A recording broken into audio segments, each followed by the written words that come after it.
बेजोड़ औषधि देवता C-121 लॉन्ग टैंग की वापसी। टॉप वायल डोज। अब कैमरे में कैद हुई महिलाओं की 15 सबसे मजेदार कार दुर्घटनाएं। 118 गुना। Ads bye pub future. अध्याय 121 लॉन्ग टैंग की वापसी। अनुवादक सेलेफोटा अंडरस्कोर संपादक रेगियस प्रोफेसर एन। क्या कोई नौस्वर्ग मार्ग को चुनौती दे रहा है? और वे सफल हो गए। ये युआन तब अचंभित रह गया जब उसने इंद्रधनुषी सड़क को पुनः प्रकट होते देखा। फैंग रुओकिंग भी अचंभित थी। उसे भी उम्मीद नहीं थी कि लॉन्ग टैंग वास्तव में 9 स्वर्गों की सड़क को पार कर सकता है। ये लॉन्ग टैंग है। मैंने नहीं सोचा था कि वह सचमुच सफल होगा।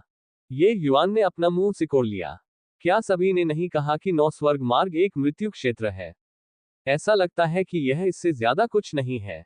किसी भी हालत में ये युआन को बहुत ज्यादा कठिनाई का सामना नहीं करना पड़ा। लेकिन चूंकि अन्य लोगों ने भी इसे सफलतापूर्वक पार कर लिया था, इसलिए 9 स्वर्ग मार्ग की किंवदंती कुछ हद तक असत्य थी। लेकिन फैंग रुओकिंग ने अपना सिर हिलाया और कहा, तुम गलत हो। 9 स्वर्गों का मार्ग वास्तव में अत्यंत कठिन है। भले ही मैं अपने वर्तमान क्षेत्र के साथ इसे चुनौती देने जाऊं, लेकिन बिना किसी नुकसान के पीछे हटना बहुत कठिन होगा। लॉन्ग टैंग इसे पार करने में सक्षम है, इसका मतलब केवल ये हो सकता है कि उसकी क्षमता बहुत बड़ी है। ये युआन को उस अंतिम तलवार का आतंक याद आया और उसने तुरंत फैंग रुओकिंग के बयान को मंजूरी दे दी। वह उस तलवार का सामना कर सकता था, लेकिन इसका मतलब यह नहीं था कि दूसरे भी उस तलवार को झेल सकते थे। अगर व्यू पूरी तरह से सक्रिय था, तो फैंग रुओकिंग अगर उसमें प्रवेश करती तो सचमुच नष्ट हो जाती। ठीक है, अंतहीन परीक्षण शुरू होने वाले हैं। चलो पहले चलते हैं। Dot dot dot dot dot dot. पृथ्वी रैंक और स्वर्ग रैंक के छात्र पहले से ही केंद्रीय चौक में इकट्ठे हुए थे। चौक घनी भीड़ से भरा हुआ था। संभवतः वहां कई हजार लोग थे। पब फ्यूचर द्वारा विज्ञापन। चूंकि ब्लैक रैंक और येलो रैंक के छात्रों की संख्या बहुत कम थी, इसलिए उन्हें अंतहीन परीक्षणों में भाग लेने की आवश्यकता नहीं थी। यदि वे वैसे भी चले गए तो वे केवल तोप का चारा बन जाएंगे। इस अंतहीन परीक्षण का आयोजन करने वाली अकादमी का उद्देश्य छात्रों को प्रशिक्षित करना था, न कि उन्हें मरने के लिए भेजना। छात्रों की भीड़ ने भी इंद्रधनुषी सड़क के अद्भुत दृश्य को स्पष्ट रूप से देखा। उनमें से हर कोई सदमे से स्तब्ध था। पौराणिक 9 स्वर्ग मार्ग वास्तव में क्रमिक रूप से साफ किया गया था। इस विस्मय के बाद, इसने खुद को प्रतिभाशाली घोषित करने वाले कई लोगों के विचारों को डगमगा दिया। जुओ बुगुई ने 9 हेवंस रोड पर उस छोटी सी आकृति को अवर्णनीय आश्चर्य से देखा। वह वास्तव में सफल हो गया। क्या ऐसा हो सकता है कि वह और मैं अब एक ही दुनिया के नहीं रहे? जुओ बुगुई ने खुद से कहा। जुओ बुगुई ने एक गहरी सांस ली, और भीड़ के बीच ये युआन की आकृति को देखने से खुद को रोक नहीं सका। ये वह व्यक्ति था जिसने लॉन्ग तांग को बदल दिया और उसमें परिवर्तन ला दिया। आखिर ये युआन के पास किस तरह की जादुई शक्तियां थीं? वह उन्हें महसूस क्यों नहीं कर पाया? इस खोज ने वास्तव में उसे ये युआन को देखने का मौका दिया। ये युआन और फैंग रुओकिंग बातचीत करते और हंसते हुए वहां पहुंचे, जिससे वहां खड़े लोग ईर्ष्या से भर गए। जुओ बुगुई को इससे कोई परेशानी नहीं थी। लेकिन चाहे उसने जो भी महसूस किया हो, वह ये युआन पर तथाकथित जादुई शक्ति को महसूस नहीं कर सका। वरिष्ठ प्रशिक्षु भाई लॉन्ग वास्तव में प्रतिभाशाली हैं। उन्होंने उम्मीद के मुताबिक 9 हेवंस रोड को पार कर लिया। वह अकादमी में नंबर 1 बनने के पूरी तरह हकदार हैं। ये लॉन्ग टैंग का एक वफादार प्रशंसक था। क्या तुम्हारा दिमाग खराब हो गया है? सीनियर अप्रेंटिस भाई लॉन्ग को 9 स्वर्ग मार्ग को चुनौती दिए 4 दिन हो चुके हैं। ये युआन ने दिन का ज्यादातर हिस्सा 9 स्वर्ग मार्ग को चुनौती देने में ही लगा दिया। वे दोनों बिल्कुल अतुलनीय हैं, ठीक है। इसके अलावा, ये युआन ने इस इंस्क्यू दायरे में 9 स्वर्ग मार्ग को पार कर लिया। उसकी क्षमता असीम है। पब फ्यूचर द्वारा विज्ञापन। तो क्या हुआ? ताकत के मामले में, ये युआन बहुत पीछे है। वरिष्ठ प्रशिक्षु भाई लॉन्ग उसे सिर्फ एक हाथ से हरा सकते हैं। इसके अलावा, जब तक कोई 9 स्वर्ग मार्ग से गुजरता है, उसे उच्च संप्रदाय के मुख्य शिष्य का दर्जा प्राप्त होगा। तुम्हारे जैसे दिमाग से मरे हुए प्रशंसक के साथ बहस नहीं करूंगा। वरिष्ठ प्रशिक्षु भाई लॉन्ग की बढ़त केवल अस्थायी है। ये युआन जल्द ही उनसे आगे निकल जाएगा। ये युआन और लॉन्ग तांग, नई और पुरानी पीढ़ी के नंबर 1 व्यक्ति के रूप में, दोनों ने 9 स्वर्ग मार्ग को भी पार कर लिया था। प्रत्येक के पास वफादार प्रशंसकों का एक बड़ा समूह था। चौक के मंच पर झांग सोंगताओ भी लांग तांग को 9 हेवंस रोड पार करते देख बहुत खुश थे। हाँ हाँ, सच में बहुत उत्साहवर्धक। दो प्रतिभाशाली लोग जो 9 स्वर्गों की सड़क को पार कर गए, वास्तव में मेरे किन राज्य के दानवू अकादमी में लगातार दिखाई दिए। हम अपने सिर ऊंचे करके खड़े हो सकते हैं। आइए देखें कि भविष्य में जब मैं उन्हें देखूंगा तो क्या वे पोते मेरे सामने दिखावा करने की हिम्मत करेंगे। हु चांगशिंग ने भी अपनी दाढ़ी को हल्के से सहलाते हुए मुस्कुराते हुए कहा, वाकई अप्रत्याशित। स्वर्ग मेरे किन राज्य के दानवू अकादमी की रक्षा कर रहा है। दो अद्वितीय प्रतिभाओं का लगातार प्रकट होना। सु युबाई ने बहुत पहले ये युआन को देखा था। वह उसे देखते हुए ठंडी हंसी हंसा। क्या ये सिर्फ 9 स्वर्गों की सड़क को साफ करना नहीं था? इसमें घमंड करने की क्या बात थी? वास्तव में अपने पिता को दबाने के लिए उच्च संप्रदाय के मुख्य शिष्य की स्थिति का उपयोग करना। अब लॉन्ग टैंग ने 9 स्वर्गों का रास्ता भी साफ कर दिया है। देखते हैं कि तुम्हें किस बात पर घमंड है। सु युबाई ने पहले ही किसी भी कीमत पर लॉन्ग तांग को अपने साथ जोड़ने का निर्णय कर लिया था। इस तरह के लोग निश्चित रूप से अपनी पीढ़ी के लिए एक पावरहाउस बन जाएंगे। सु परिवार को कवर करने के साथ वे अगली कुछ शताब्दियों तक माउंट ताई की तरह स्थिर रहेंगे। और ये युआन निश्चित रूप से इस अंतहीन परीक्षण के बाद चुपचाप गिरा हुआ धूमकेतु बन जाएगा, एक बीती हुई बात बनकर। Dot dot dot dot dot dot Long Tang आया। उसके कपड़े पहले से ही चिथड़ों की तरह हो गए थे। उसकी आभा भी कुछ अव्यवस्थित थी, जिससे वह कुछ हद तक फटा हुआ दिखाई दे रहा था। ये युआन के साथ 9 स्वर्गों की सड़क को शांति से साफ करने के साथ एक तीव्र विरोधाभास था। पब फ्यूचर द्वारा विज्ञापन। उसकी हालत से यह स्पष्ट था कि 9 हेवंस रोड इतना मजेदार नहीं था। लॉन्ग टैंग ने निश्चित रूप से 9 हेवंस रोड पर भयानक हमलों का अनुभव किया। हालांकि जबकि लांग तांग की आभा अव्यवस्थित थी, उसका पूरा व्यक्तित्व उसकी धार को पूरी तरह से प्रदर्शित कर रहा था, जो उसके सामान्य व्यक्तित्व से बिल्कुल विपरीत था। ये बिंदु ये युआन से बहुत मिलता जुलता था। हा, क्या बढ़िया लॉन्ग टैंग है। वाकई उल्लेखनीय, वाकई मार्शल रोल में नंबर 1 होने के योग्य। जिस तरह से मैं इसे देखता हूं, आपकी क्षमता मू यूनटियन और ये युआन से भी अधिक है। सु युबाई ने दिल खोलकर हंसते हुए उनका अभिवादन किया। सु युबाई की बातें कई लोगों को नागवार गुजरी। उन्हें यह भी पता चला कि वह उसे फंसाने की कोशिश कर रहा है, लेकिन किसी ने कुछ कहने की हिम्मत नहीं की। इस बात में बहुत अंतर था कि लांग तांग 9 स्वर्ग मार्ग से गुजरा या नहीं। यदि वह 9 हेवंस रोड को पार कर गया, तो लांग तांग की भविष्य की उपलब्धियां निश्चित रूप से कई गुना बढ़ जाएंगी। अगर वह 9 स्वर्गों की सड़क से आगे नहीं बढ़ पाया, तो वह अधिक से अधिक किन राज्य का विशेषज्ञ होगा। जाहिर है कि तब सु युबाई के लिए उसे खींचना उचित नहीं होगा। लॉन्ग टैंग ने सु युबाई के आग्रह पर ज्यादा प्रतिक्रिया नहीं दिखाई। उसने बस थोड़ा सा सिर झुकाया और कहा, एल्डर सु की प्रशंसा के लिए बहुत बहुत धन्यवाद। लॉन्ग टैंग इसके लायक नहीं है। योग्य, इसमें अयोग्य होने की क्या बात है? तुम, लॉन्ग टैंग, हमेशा से अकादमी में नंबर 1 रहे हो। अब तुमने 9 स्वर्गों का मार्ग भी पार कर लिया है। कौन कहेगा कि तुम अयोग्य हो? सु युबाई ने मुस्कुराते हुए कहा। अगर कोई और होता, तो उन्हें अनुशासन कक्ष के प्रथम एल्डर के आग्रह पर कमोबेश विस्तार से बताना पड़ता। लेकिन लॉन्ग टैंग ने अपना सिर हिलाया और कहा, वरिष्ठ प्रशिक्षु भाई मो एक वरिष्ठ हैं जो पहले ही डेनवू अकादमी छोड़ चुके हैं। उनके साथ तुलना करना अच्छा नहीं है। जहां तक ये युआन की बात है, मैं उनसे बहुत कमतर हूं। अगर मैंने 9 स्वर्गों का मार्ग पार नहीं किया होता, तो शायद मैं अभी भी खुद को सुन्न कर सकता था। लेकिन अब जब मैंने खुद इसका अनुभव किया है, तो मुझे पता है कि ये युआन कितना प्रतिभाशाली है। नंबर 1 की यह उपाधि लॉन्ग टैंग स्वीकार करने की हिम्मत नहीं कर सकता। लांग तांग के शब्दों के बाद सु युबाई का चेहरा और अधिक काला पड़ने लगा। लांग तांग के शब्द निस्संदेह उससे, सु युबाई को, हजारों लोगों के सामने एक थप्पड़ मार रहे थे। अनुशासनात्मक हॉल के प्रथम एल्डर के लिए यह कितना अजीब था। लेकिन लॉन्ग तांग ने सु युबाई के चेहरे की रंगत को नजरअंदाज कर दिया और झांग सोंगताओ के सामने आने के लिए सु युबाई के चारों ओर चक्कर लगाया। वह इस अंतहीन परीक्षण की मेजबानी करने वाला सबसे बड़ा व्यक्ति था। डीन झांग, लॉन्ग टैंग यहां 2 मामलों के लिए आया है। पहला ये कि इस बार अंतहीन परीक्षणों में भाग न लेने का अनुरोध करना है।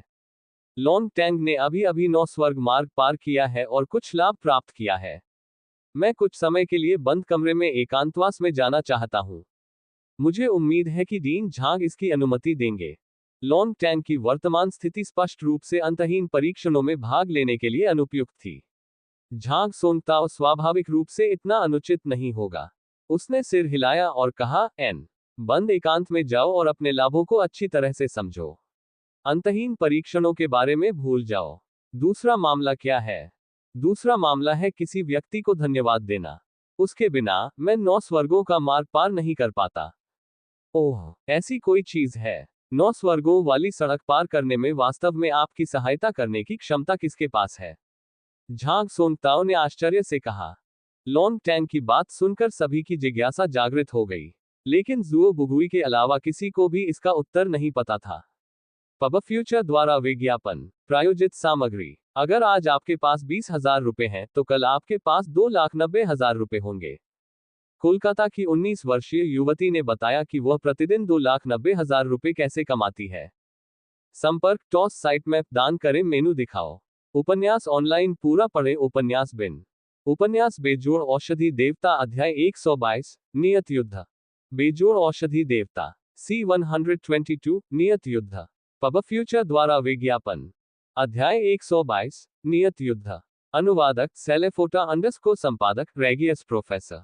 लॉन्ग तांग ने पलटकर मंच के नीचे भीड़ पर अपनी नजर घुमाई। सभी लोग चारों दिशाओं में उस व्यक्ति को ढूंढने की कोशिश कर रहे थे जिसके बारे में लॉन्ग तांग ने बात की थी। आखिर वह कौन है जो सीनियर अप्रेंटिस ब्रदर लॉन्ग को 9 स्वर्ग मार्ग से गुजरने में मदद कर सके? 9 स्वर्ग मार्ग में प्रवेश करने से पहले हर बार एक स्वर्गीय दाव शपथ लेनी होती है। 9 स्वर्ग मार्ग के बारे में जानकारी कौन देगा? कौन जानता है? मुझे लगता है कि सीनियर अप्रेंटिस भाई लॉन्ग ने किसी सीनियर अप्रेंटिस बहन के साथ संबंध बनाए हैं। प्रेम की शक्ति सबसे शक्तिशाली है। यह दृढ़ विश्वास ही था जो उसे 9 स्वर्ग मार्ग से गुजरते समय सहारा दे रहा था, है ना? तुम ऐसा मत कहो। हो सकता है कि यह संभावना हो। बस कौन जानता है कि किस परिवार की लड़की को यह सम्मान प्राप्त है। मेरे विचार से पूरी अकादमी में केवल सीनियर अप्रेंटिस सिस्टर फैंग ही सीनियर अप्रेंटिस ब्रदर लॉन्ग की बराबरी कर सकती है। ये वह नहीं है ना? अगर तुम मुझे मार भी डालो तो भी मैं यकीन नहीं करूंगी। टीचर फैंग को पहले ही ये युआन ने हासिल कर लिया है। अगर सीनियर अप्रेंटिस सिस्टर फैंग और सीनियर अप्रेंटिस ब्रदर लॉन्ग एक जोड़ी बन गए तो वे हमें कैसे जीने देंगे? छात्र अपनी समृद्ध कल्पना के साथ एक दूसरे से फुसफुसाने लगे। जल्द ही विषय फैंग रुओकिंग और उसकी भतीजी पर आ गया। मार्शल आर्टिस्ट की श्रवण क्षमता बहुत अच्छी थी। कुछ शब्द अनिवार्य रूप से उनके कानों में पहुंच जाते थे, जिससे फैंग रुओकिंग के कानों के सिरे तक शर्मिंदगी महसूस होती थी। कौन जाने कब से उसे ये युआन ने अधिग्रहित कर लिया था। खुद उसे भी इस बात का पता नहीं था। जनता के सामने फैंग रुओकिंग का चेहरा हमेशा बर्फ जैसा ठंडा रहता था। भीड़ की चर्चा सुनकर एक अमूर्त हत्या की भावना फैल गई। सिवाय इसके कि बहुत सारे लोग बात कर रहे थे, वह संभवतः उन सभी को नहीं मार सकती थी, है ना? पब फ्यूचर द्वारा विज्ञापन। लॉन्ग टैंग ने भीड़ में तेजी से ये युआन को ढूंढ लिया। वह बहुत देर से ये युआन पर ध्यान दे रहा था और स्वाभाविक रूप से उसकी आभा से परिचित था। धन्यवाद ये युआन, आपके मार्गदर्शन के बिना मैं संभवतः 9 स्वर्ग मार्ग पार नहीं कर पाता। लॉन्ग तांग ने अपना हार्दिक धन्यवाद दिया। लांग तांग के शब्दों से तुरंत हंगामा मच गया। क्या ये वास्तव में ये युआन था? ये कैसे संभव है? ऐसा लगता है कि वे एक दूसरे को जानते भी नहीं थे, है ना? हाँ, इसके अलावा ये युआन केवल 9वें स्तर के सारक्यू क्षेत्र में है। वह वरिष्ठ प्रशिक्षु भाई लॉन्ग को क्या सिखा सकता है? वह 9 स्वर्ग मार्ग के रहस्यों का खुलासा नहीं कर सकता था, है ना? लेकिन ये युआन अभी भी अच्छी तरह से रह रहा है। ऐसा नहीं हो सकता कि वरिष्ठ प्रशिक्षु भाई लॉन्ग ने ये युआन को 9 स्वर्ग मार्ग को चुनौती देते देखने के बाद खुद ही इसे साफ कर दिया हो, है ना? ये बहुत भयावह है। लॉन्ग टैंग की बातों पर सभी को संदेह और हैरानी हुई। भले ही लॉन्ग टैंग की प्रतिभा ये युआन से कमतर थी, लेकिन ये युआन की मौजूदा ताकत अभी भी कमजोर थी। वह लॉन्ग टैंग की क्या मदद कर सकता था? इसके अलावा लॉन्ग तांग से परिचित लोग जानते थे कि वह और ये युआन एक दूसरे को जानते तक नहीं थे। ये युआन ने उसकी मदद कब की? लॉन्ग तांग की बातें सुनकर सू यूबाई का चेहरा तुरंत काला पड़ गया। इस लॉन्ग तांग को यह नहीं पता था कि एहसानों की कदर कैसे की जाती है। इतने सारे लोगों के सामने ये युआन की तारीफ करना। भले ही उसने उसके द्वारा डाली गई जैतून की शाखा को स्वीकार नहीं किया, क्या वह नहीं जानता था कि ये युआन और सू परिवार प्राणघातक दुश्मन थे? क्या उनमें से प्रत्येक सू परिवार का विरोध करने के लिए दौड़ रहा था? यदि बाघ ने अपनी शक्ति का प्रदर्शन नहीं किया, तो क्या उन्होंने सचमुच मेरे सु यूबाई के साथ एक बीमार बिल्ली की तरह व्यवहार किया? पब फ्यूचर द्वारा विज्ञापन। आप सभी प्रतिभाशाली हैं, हाँ, लेकिन जो प्रतिभाशाली व्यक्ति परिपक्व नहीं हो सकता, वह इतिहास में धूल का एक कण मात्र बनकर रह जाएगा। आप सबको कौन याद रखेगा? ये युआन भी शरारती अंदाज में यह अनुमान लगा रहा था कि लॉन्ग टैंग को किसने संकेत दिए थे। कौन उम्मीद कर सकता था कि लॉन्ग टैंग वास्तव में उसका नाम बताएगा, जिससे वह कुछ हद तक अनजान रह गया। अरे क्या आप गलत हैं, वरिष्ठ प्रशिक्षु भाई लॉन्ग? मैंने आपको कब मार्गदर्शन दिया है? ये पहली बार है जब हम मिले हैं, ठीक है? ये युआन थोड़ा हैरान था। लांग तांग अचानक बहुत खुशी से मुस्कुराने लगा। लॉन्ग टैंग को जानने वाले जानते थे कि वह शायद ही कभी मुस्कुराता था। आज वाकई ऐसा पहली बार हुआ। तुमने गलत कहा, ये युआन। आज तुम पहली बार मुझसे मिले हो। लेकिन मैं तुम्हें पहले भी कई बार देख चुका हूं। जब भी तुम अकादमी में लड़े हो, मैं तुम्हें देखता रहा हूं। तब से लेकर जब तक तुम बहादुरी से 9 स्वर्गों के मार्ग पर नहीं पहुंच गए। अंत में, मुझे ज्ञान प्राप्त हुआ, और मुझे वह मार्ग मिल गया जो मेरा है। इसलिए, भले ही तुम नहीं जानते कि मैं तुम्हारी वजह से बदल गया हूं, फिर भी मुझे तुम्हें धन्यवाद देना है। लॉन्ग टैंग ने जोर से घोषणा की। ओह, तो यही बात है। हाँ हाँ, तो आपको बधाई। मुझे धन्यवाद देने की कोई जरूरत नहीं है। अगर आप अपने पीछे उस बूढ़े को खत्म करने में मेरी मदद कर सके तो बहुत अच्छा होगा। ये युआन ने लॉन्ग टैंग के पीछे सु यूबाई की ओर इशारा किया और मुस्कुराते हुए कहा। ये युआन के शब्दों से सु यूबाई का चेहरा और भी अधिक काला पड़ गया। उसने यह नहीं सोचा था कि ये युआन वास्तव में इतने सारे लोगों के सामने लॉन्ग तांग से उसे मारने का अनुरोध करने की हिम्मत करेगा। एकदम हास्यास्पद। बस खुश रहो, बेटा।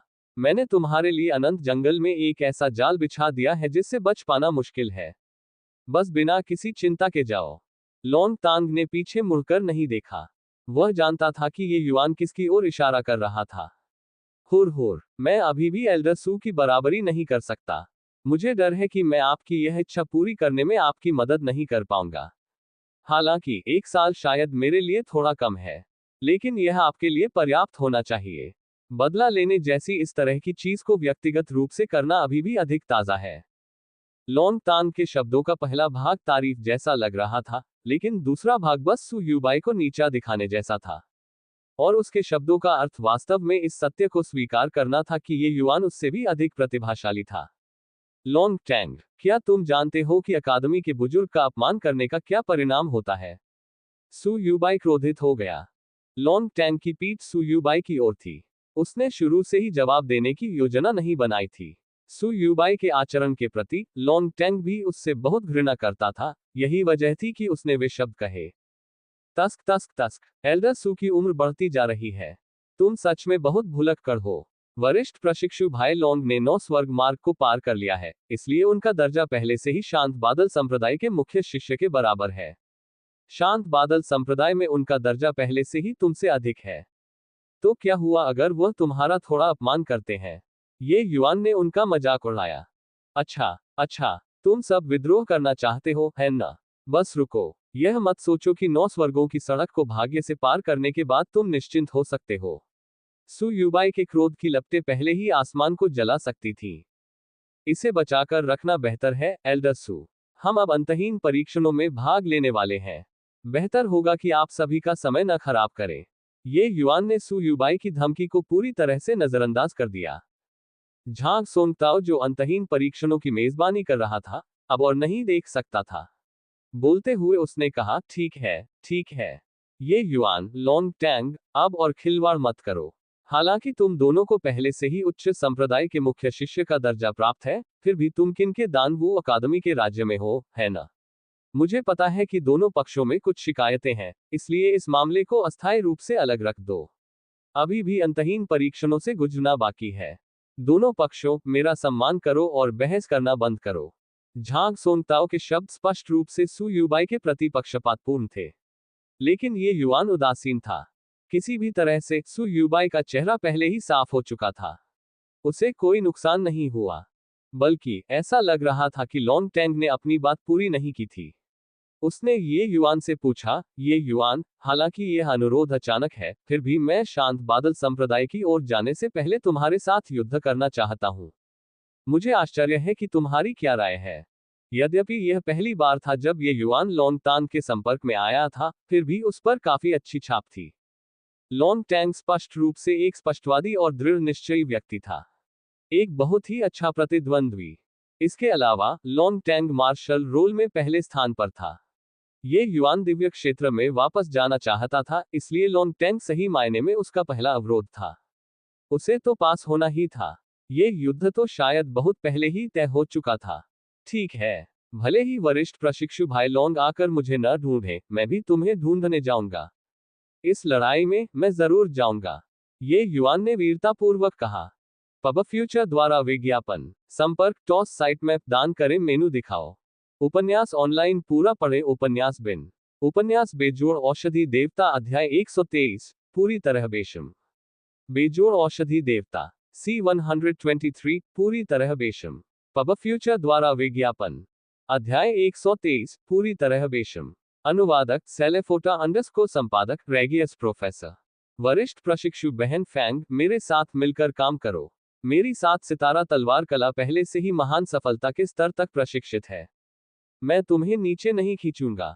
क्यों न हम साथ चलें, वरिष्ठ प्रशिक्षु बहन फैंग। अगर हमारा सामना उच्च श्रेणी के राक्षसी जानवरों से हुआ तो मैं आपको भागने देने के लिए अपनी जान दे दूंगी। साथ में, वरिष्ठ प्रशिक्षु बहन फैंग, हमारी टीम को मिलने वाले सभी खजाने आपके होंगे। मुझे केवल वे वस्तुएं चाहिए जो मिशन के लिए आवश्यक है। इस अप्रिय सभा के समाप्त होने के बाद अधिकांश टीमें डेनवू अकादमी से चली गईं। रास्ते में कई शक्तिशाली और उत्कृष्ट युवक फैंग जिरोऊ के सामने इकट्ठा हुए और उनसे टीम बनाने की उम्मीद करने लगे। फैंग जिरो का आकर्षण वास्तव में नकली नहीं था।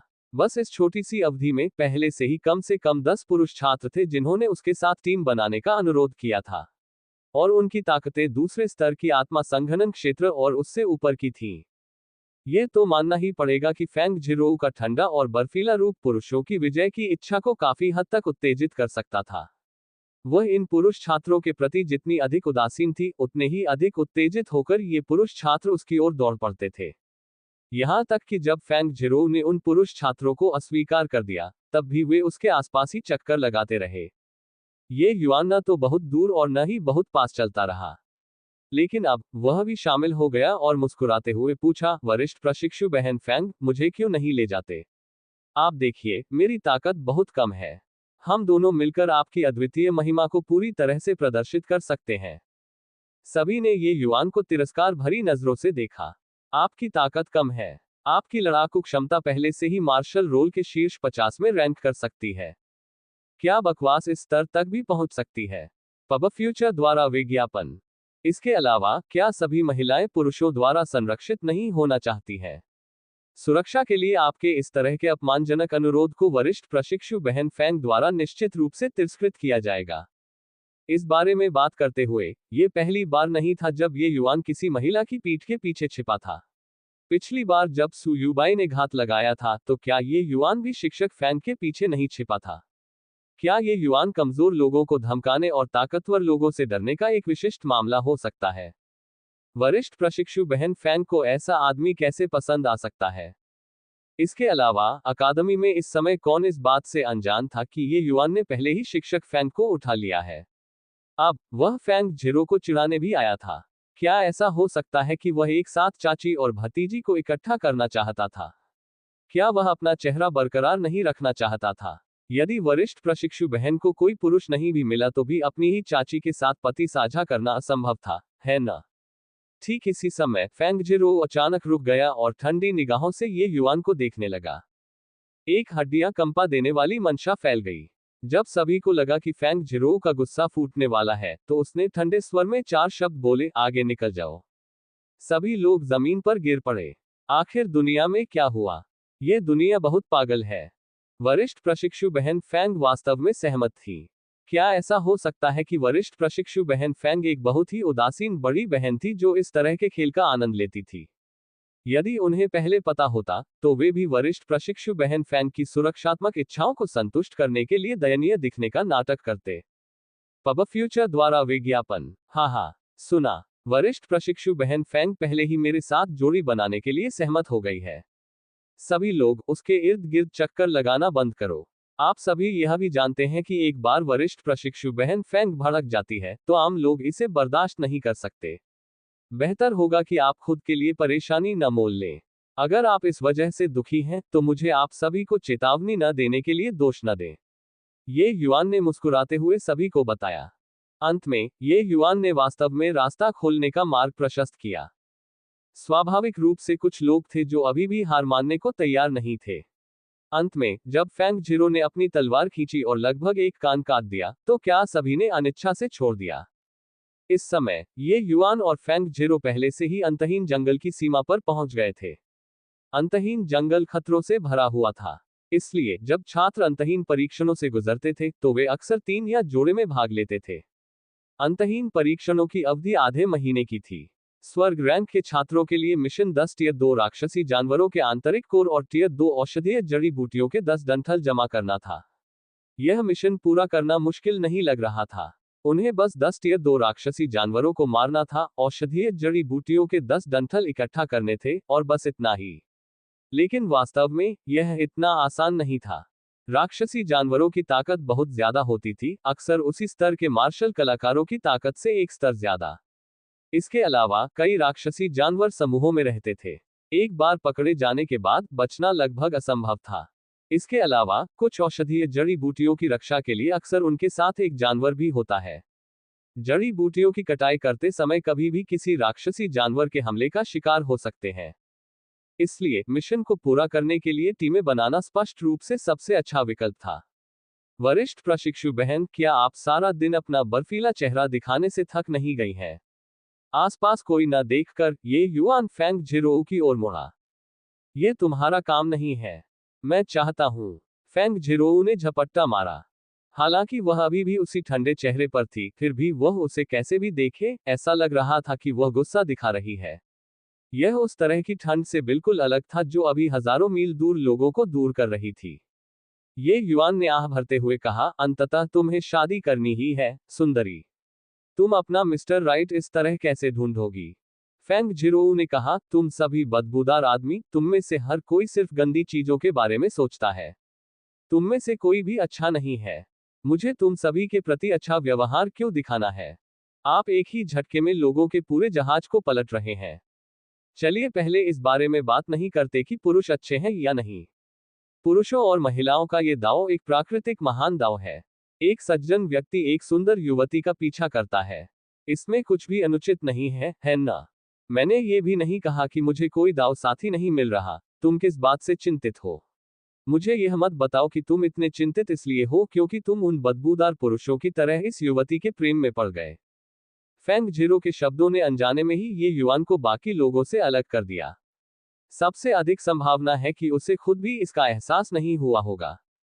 ये युआन ने हंसते हुए कहा, वरिष्ठ प्रशिक्षु बहन सुंदर हो सकती है, लेकिन मुझे आपके उस व्यक्तित्व से सम्मानजनक दूरी बनाए रखनी चाहिए जो थोड़ी सी भी उत्तेजना पर आपकी तलवार खींच ले।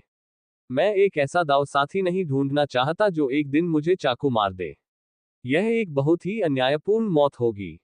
फैंग जिरोऊ ने दांत पीसते हुए कहा, तुम बहुत बेकार हो। क्या तुम्हें हमेशा एक ही बात पर अड़े रहना है? फैंग रुओकिंग की तरह फैंग जिरोऊ को भी हमेशा अपने आकर्षण पर भरोसा था। लेकिन ये युआन के सामने उसे कभी भी उस तरह की श्रेष्ठता नहीं मिली थी। न केवल ये युआन ने अन्य छात्रों की तरह उसका मनोरंजन नहीं किया और उसे लाड़ प्यार नहीं दिया, बल्कि वह उससे महामारी की तरह दूर भी रहा। फैंग जिरोऊ ने पहले कभी इस तरह की हताशा का अनुभव नहीं किया था। इसके अलावा वह समझ सकती थी कि ये युआन ने अभी जो कहा वह जानबूझकर नहीं था, बल्कि वह वास्तव में उसके साथ कोई संबंध नहीं रखना चाहता था। वास्तव में ये युआन ने कभी भी उसकी किसी चीज के पीछे कोई योजना नहीं बनाई थी, बल्कि उसने उसकी और उसकी चाची की बहुत मदद की थी। फैंग जिरोऊ घमंडी और अभिमानी थी। वह सिर्फ मार्शल दाओ की चरम सीमाओं का पीछा करने के बारे में सोचती थी। अगर वह इस जीवन में आगे नहीं बढ़ सकी तो यह उसे मारने से भी बदतर होगा। ये युआन ने न केवल उसके शरीर की समस्या को देखा, बल्कि उसने उसे एक साधना नियम भी दिया। जल विरोधी मंत्र नामक ये साधना नियम उसके लिए ही बनाया गया था। इस साधना नियम का प्रशिक्षण लेते समय फैंग जिरोऊ ने जबरदस्त गति से प्रगति की। बिना किसी दुर्घटना के उसे अपनी पूर्व साधना विधि की प्रगति तक पहुंचने के लिए केवल 3 महीने की आवश्यकता पड़ी। हालांकि फेंग जिरो ने इस बारे में कभी कुछ नहीं कहा, लेकिन वह वास्तव में अपने दिल में ये युआन के प्रति बहुत आभारी थी। ये युआन ने जब उसे देखा तो वह अनायास ही हंस पड़ा। हाँ, ठीक है, ठीक है। दरअसल ऐसा नहीं है कि मैं तुम्हारे मामलों को लेकर चिंतित हूं, बल्कि यह शिक्षक फेंग है जो अधिक चिंतित है। फेंग जिरोऊ ने संदेह से पूछा, मेरी चाची? क्या बात है? ये युआन ने वही दोहराया जो फेंग रुओकिंग ने सुबह कहा था और मुस्कुराते हुए कहा, आपकी चाची भी वास्तव में अजीब है। वह स्पष्ट रूप से अभी भी एक युवा लड़की है, फिर भी वह आपके मामलों के बारे में चिंतित है। ये घटना सुनकर फेंग जिरो ने आश्चर्यजनक रूप से कोई राय व्यक्त नहीं की। इसके बजाय उसने एक लंबा चेहरा बनाया और कहा, जल्दी जाओ, रास्ता खोलना जारी रखो। ये युआन ने हंसते हुए कहा, कौन सा रास्ता खोले? हम तो खुलेआम चल सकते हैं। जब वह बात कर रहा था, ये युआन ने 2 औषधीय गोलियां निकाली और फेंग जिरो को एक दे दी। Ads bye pub future. संपर्क टॉस साइट मैप दान करें मेनू दिखाओ। उपन्यास ऑनलाइन पूरा पढ़े उपन्यास बिन। उपन्यास बेजोड़ औषधि देवता अध्याय 124 सांस छुपाने वाली गोली। बेजोड़ औषधि देवता C-124 सांस छुपाने वाली गोली। पब फ्यूचर द्वारा विज्ञापन। अध्याय 124 सांस छुपाने वाली गोली। अनुवादक सेलेफोटा अंडरस्कोर संपादक रेगियस प्रोफेसर। फेंग जिरो ने ये युआन के हाथों में औषधीय गोली को देखा। एक बदबूदार गंध फैल गई। वह अपनी नाक को भींचने और ये युआन के हाथ को दूर धकेलने से खुद को नहीं रोक पाए, और भौहें सिकोड़ते हुए पूछा, ये कौन सी औषधीय गोली है? इतनी बदबूदार। टियर 2 श्वास छिपाने वाली गोली। टियर 3 राक्षसी जानवर और उससे नीचे के जानवर हमारी आभा का पता लगाने में असमर्थ होंगे। इससे हम बहुत सी परेशानियों से बच जाएंगे, ये युआन ने समझाया। फेंग जिरोऊ ने बार बार अपना सिर हिलाया और कहा, मैं नहीं चाहती, बहुत बदबू आ रही है। अगर तुम चाहो तो इसे खुद खा लो। ये युआन मुस्कुराया और उस पर जोर नहीं दिया। उसने एक को निगल लिया और दूसरे को दूर रख दिया। अभी वे दोनों अनंत वन की सीमा में प्रवेश कर चुके थे और ज्यादा देर तक रुके नहीं। वे सीधे गहरे क्षेत्रों में चले गए। अरे, हम किस जगह जा रहे हैं? फेंग जिरो ने पीछे से पूछा। पहले क्रिम्सन समिट रिज पर जा रहा हूं, ये युआन ने बिना पीछे मुड़े उत्तर दिया। Crimson summit ridge? क्या तुम पागल हो? वह लॉन्ग आर्म स्टोन ऐप का निवास स्थान है। वहां कम से कम दसियों हजार लॉन्ग आर्म स्टोन ऐप है। यहाँ एक टियर 3 ऐप किंग भी हो सकता है। क्या तुम मौत की तलाश करने जा रहे हो? फेंग जिरो ने आश्चर्य से कहा। लॉन्ग आर्म स्टोन ऐप एक टियर 2 राक्षसी जानवर था। एक बार लॉन्ग आर्म स्टोन एप्स के समूह से घिर जाने पर यह लगभग निश्चित मृत्यु परिदृश्य होगा। अगर तुम जाना चाहती हो तो जाओ। मैंने भी तुम्हें साथ आने के लिए मजबूर नहीं किया। पहले मैं सिर्फ तुम्हारी स्थिति से बाहर निकलने में मदद करने के लिए आया था। क्या तुम सच में सोचती हो कि मैं अपनी सुरक्षा के लिए तुम पर भरोसा कर रहा हूं? ये युआन ने फेंग जिरोऊ के लिए कोई भी चेहरा नहीं छोड़ा। फेंग जिरो ने जब ये सुना तो वह गुस्से से भर गई। ये युआन, तुम खुद को क्या समझते हो? तुम्हारी कमजोर ताकत इस युवती के जूते उठाने के लिए भी पर्याप्त नहीं है। क्या तुम क्रिम्सन समिट रिज पर जाकर नरक का एक तरफा रास्ता नहीं बना रहे हो? पब फ्यूचर द्वारा विज्ञापन। खूबसूरत, अपनी तारीफ मत करो। मैं तुम्हारे लिए जूते नहीं धोना चाहता। और सिर्फ इसलिए कि तुम मजबूत हो, इसका मतलब यह नहीं है कि तुम बिल्कुल ठीक हो जाओगी। मेरी ताकत तुम्हारी जितनी नहीं है, लेकिन मैं सिर्फ मरने के लिए कुछ नहीं करूंगा। समझे? मैं अब और नहीं जा रहा हूं। मैं देखना चाहता हूं कि तुम क्रिम्सन समिट रिज से कैसे बाहर आओगे। फेंग जिरो ने गुस्से से अपने पैर पटके और फिर रुक गया। ये युआन ने फिर भी अपना सिर पीछे नहीं घुमाया। वह बिना रुके जोश के साथ आगे बढ़ता रहा। फेंग जिरो और ये युआन पहले से ही कुछ समय से एक दूसरे से घुल मिल चुके थे। वे कमोबेश एक दूसरे के स्वभाव और व्यक्तित्व को थोड़ा बहुत समझते थे। चाहे वह लिन तियानचेन के साथ जीवन और मृत्यु की महान लड़ाई हो या बाद में नौस्वर्ग मार्ग को चुनौती देना हो, ये युआन ने कभी भी ऐसा कुछ नहीं किया जिसमें वह आश्वस्त न हो। और भले ही ये युआन की ताकत बहुत ज्यादा नहीं थी, लेकिन उसके पास बहुत सारे साधन थे। उसने उसे कभी हारते नहीं देखा था। ऐसा नहीं है कि उसने पहले कभी ये युआन को नुकसान में नहीं देखा था। एकमात्र बार जब उसने ऐसा देखा था तो ऐसा लग रहा था कि वह उसके हाथों से था। उसे एक तलवार ने लगभग उसकी जान ले ली थी। ये युआन की आकृति को अपनी दृष्टि से ओझल होते देख फेंग जिरोऊ ने अपने दांत पीस लिए, अपने पैर पटकने शुरू कर दिए और उसे पकड़ने के लिए अपनी चाल तकनीक का प्रदर्शन किया। इस आदमी को लड़कियों के सामने झुकना बिल्कुल भी नहीं आता। कितना मूर्ख है, इस राजकुमारी को पागल करके मार डालेगा। फेंग जिरो ने गुस्से से कहा। ये युआन की गति तेज नहीं थी। पलक झपकते ही फेंग जिरो ने उसे पकड़ लिया। ये युआन के बोलने का इंतजार किए बिना फेंग जिरो ने गुस्से में कहा, इस बारे में ज्यादा मत सोचो, ये युआन। मैं नहीं चाहता कि वापस आने पर आंटी मुझे डांटे, इसीलिए मैं तुम्हारी सुरक्षा कर रहा हूं। अगर तुम अंतहीन जंगल में मर गए तो मेरे लौटने पर वह मुझे जरूर नहीं छोड़ेगी। ये युआन की पीठ फेंग जिरो की ओर थी और वह बस मुस्कुरा रहा था और चुप रहा। अगर वह जा सकता था तो ये युआन स्वाभाविक रूप से क्रिम्सन समिट रिज पर भी नहीं जाना चाहता था। लेकिन एसेंस यांग पिल के मुख्य अवयवों में से एक, crimson soul grass, long arm stone apes के निवास स्थान में उग रहा था। उसके पास जाने के अलावा कोई विकल्प नहीं था। पब फ्यूचर द्वारा विज्ञापन। लॉन्ग आर्म स्टोन ऐप एक राक्षसी सामाजिक जानवर था। इसके अलावा उनकी ताकत बहुत बढ़िया थी। यहां तक कि crystal formation real martial artist भी स्वतंत्र रूप से घुसपैठ करने की हिम्मत नहीं कर सकते थे। कोई आश्चर्य नहीं कि फेंग जिरो की प्रतिक्रिया इतनी बड़ी थी। Dot dot dot dot dot dot 4 घंटे बाद एक घने जंगल के अंदर एक हल्के नीले रंग की सुंदर आकृति ने अचानक तलवार घुमाई और उसके सामने खड़े एक राक्षसी जानवर को मार डाला। वह सुंदर आकृति धीरे धीरे हांफती हुई जमीन पर गिरी और उसका सुगंधित पसीना टपक रहा था। यह पहले से ही तीसरा टियर 2 राक्षसी जानवर था जिसे फेंग जिरो ने मार डाला था। इन टियर 2 जानवरों के अलावा उसने 10 टियर 1 राक्षसी जानवरों को भी मार डाला। इतने राक्षसी जानवरों को मारने के बाद फेंग जिरो की सार ऊर्जा खपत स्वाभाविक रूप से बहुत अधिक थी। किनारे पर खड़े होकर ये युआन शांतचित्त होकर फेंग जिरो को देख रहा था, जिसके पसीने से लथपथ खुशबूदार पसीना टपक रहा था, लेकिन वह मदद के लिए आगे आने का जरा भी इरादा नहीं कर रहा था। क्या तुम में अभी भी मानवता है, ये युआन? मैं तुम्हारी मदद करने आई थी, लेकिन तुम इतने समय से बेकार खड़े रहे। फेंग जिरो की इच्छा थी कि वह एक तलवार से ये युआन को चीर सके। जहां तक फेंग जिरो की तलवार का सवाल है, ये युआन ज्यादा चिंतित नहीं था। हालांकि वह इस समय फेंग जिरो के मुकाबले में नहीं था, लेकिन फेंग जिरो के लिए पिछली बार की तरह तलवार से उसे मारने की कोशिश करना अब संभव नहीं था। मेरी महान पत्नी, यह आप ही हैं जो महान है और आपने सांस छिपाने वाली गोली खाने से इनकार कर दिया। अब आप मुझे राक्षसी जानवरों को आकर्षित करने के लिए दोषी ठहरा रही है। मुझे बहुत सी जगहों पर जाना है, मेरे पास इतनी ऊर्जा कैसे होगी कि मैं इस तरह रास्ते में समय बर्बाद करूं। चलो इस बारे में बात नहीं करते कि अगर आप अपना रास्ता बनाते हैं तो आपको शक्तिशाली राक्षसी जानवरों का सामना करना पड़ेगा या नहीं, बस थकावट आपको पूरी तरह से थका देगी। ये युआन ने गुस्से में कहा।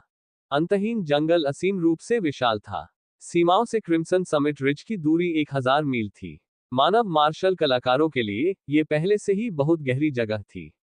यद्यपि ये युआन के पास अंतहीन जंगल के बाहरी क्षेत्रों का नक्शा था और वह कुछ खतरनाक क्षेत्रों से बचने के लिए चक्कर लगा सकता था, लेकिन इसमें बहुत अधिक समय लगेगा।